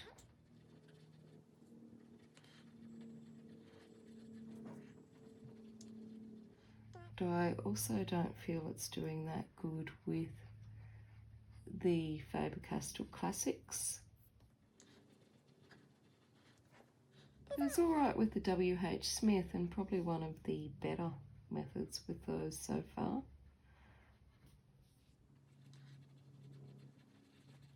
And it's good with the Koh-i-Noors.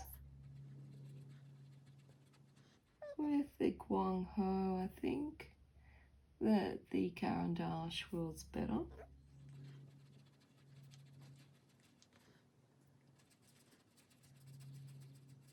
And with the Progresso, I really think that the Derwent Marker or the Derwent Blender or the Lyra Blender, any of those other products was better than this. It's not doing a good job there.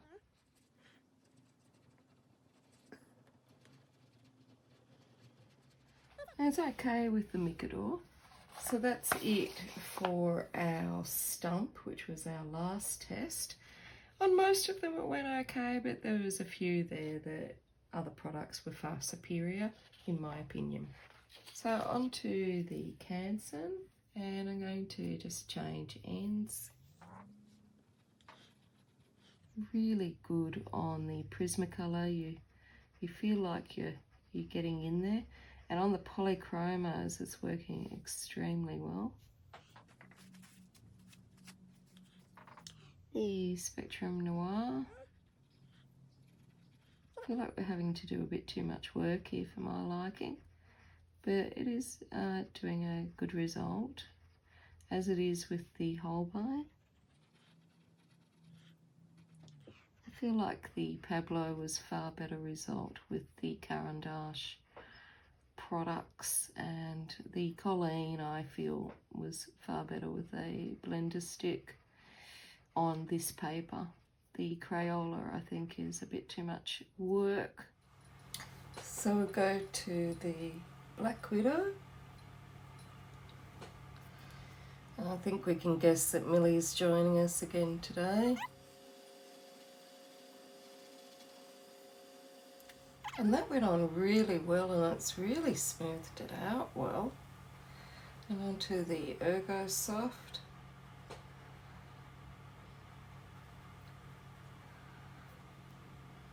Which also went really well. The Lyra. And it's amazing how well this Stump does when it's got no fluid on it at all.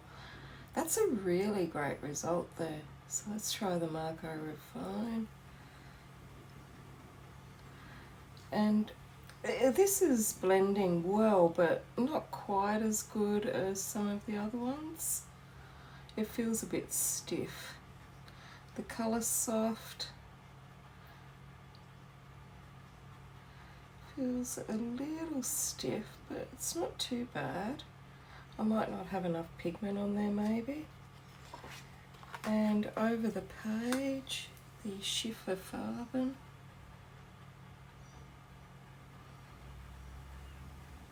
That's blended out very well too, so it just goes to show you don't really need the fancy pants stuff, although I do think it's easier. Come on, Mill. Come on, Mill. You go. Oh, over there, honey. The Faber-Castell Classics. Oh, and that's actually worked really well with those. And what about these WH Smiths? They were a bit hard to blend. But actually they're not too bad. I've had to go over a little bit more. Now the Felissimo.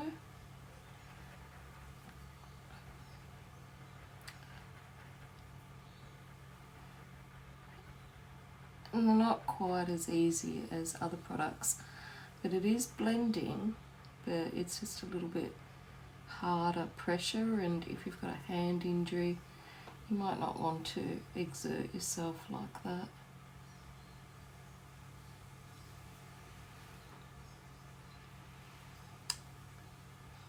The Koh-i-Noor, it's actually blended really well with those.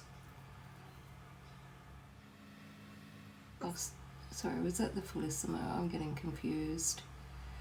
The Koh-i-Noor Tritone.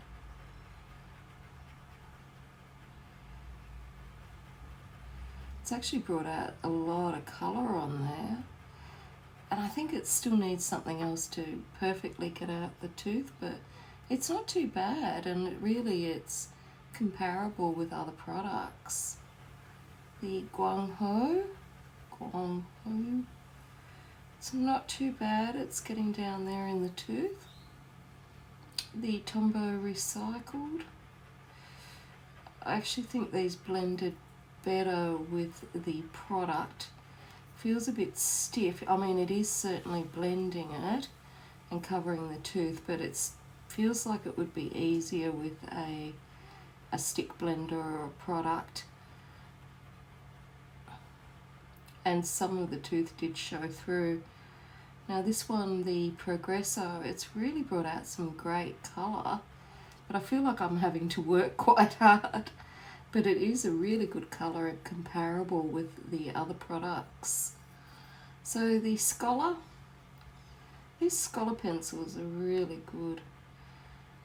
And I hope I'm still in view. Millie's jumped on my chair, and so I've only got one leg on the chair. The joys of working with the cat. It's not only colouring around the cat, it's sitting around the cat now. The Jane Davenport, I'm not fancying it. It still feels like there's a lot of tooth to go, and yeah, I'll dig a hole in the paper to blend it. The Micador, nice and smooth. These are only budget pencils, but they blend out really well. So overall, I'm very happy with the Stump, and I think, you know, for the cost of them, it's pretty good. They work well on most of the pencils. So let's try in Secret Garden. Try it over here on the Ergo Soft. And it's smoothing out very easily. It kind of slides on the paper, on this paper in Secret Garden. It's really easy to put on. It's really sliding across. Don't really need to do much there with the Ergo Soft. Let's see something else that wasn't maybe blended out so much. Maybe over here on this Crayola looks like it could do with a bit more. Nothing much happening there. I don't think I'm doing anything to that. What about over on this Progresso one that we couldn't get to look any good? And really it's probably to do with laying down the colour in the first place. But actually it is smoothing it out a little bit. So maybe that's a tip, that when the other products just haven't smoothed as much as you want, you could come over with one of these stumps. I've got a bit of Millie hair on there. Millie ball of fluff. She's everywhere.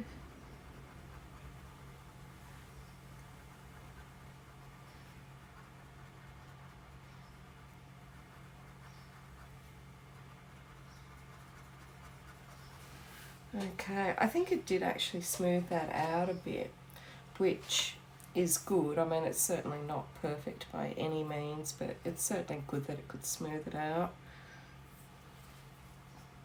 Because it's my last product, I'll try it on another one as well. This one's not really doing much, but it is kind of smoothing any streaks. So again, it might be worth using even if you have a product, just going over this if it doesn't, you know, come up to what you want, or it's got some marks in it or whatnot, and it's not completely how you want. You could go over it again, because that seems to have sort of softened out any hard lines on it. Okie dokie, let's try it in the Japanese book. Maybe on the Faber-Castell Classics over here. And really I don't need to do much with this paper, it's just so good. So that's all I can do with that one. This Schifferfarben over here in the corner looks like it could do with a bit more. I'm actually really impressed with just how good just a paper stump goes.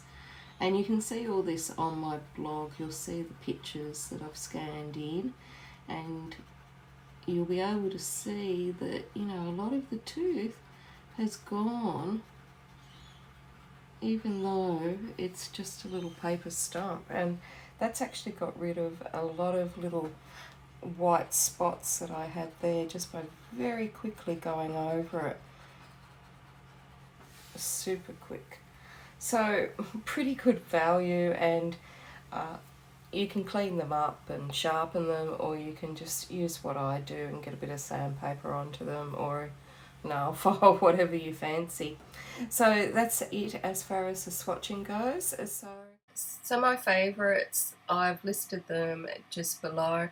I think these are solutions that I could use in any situation. So I hope you found a blending product that might suit your needs. Until next time, stay safe and happy colouring.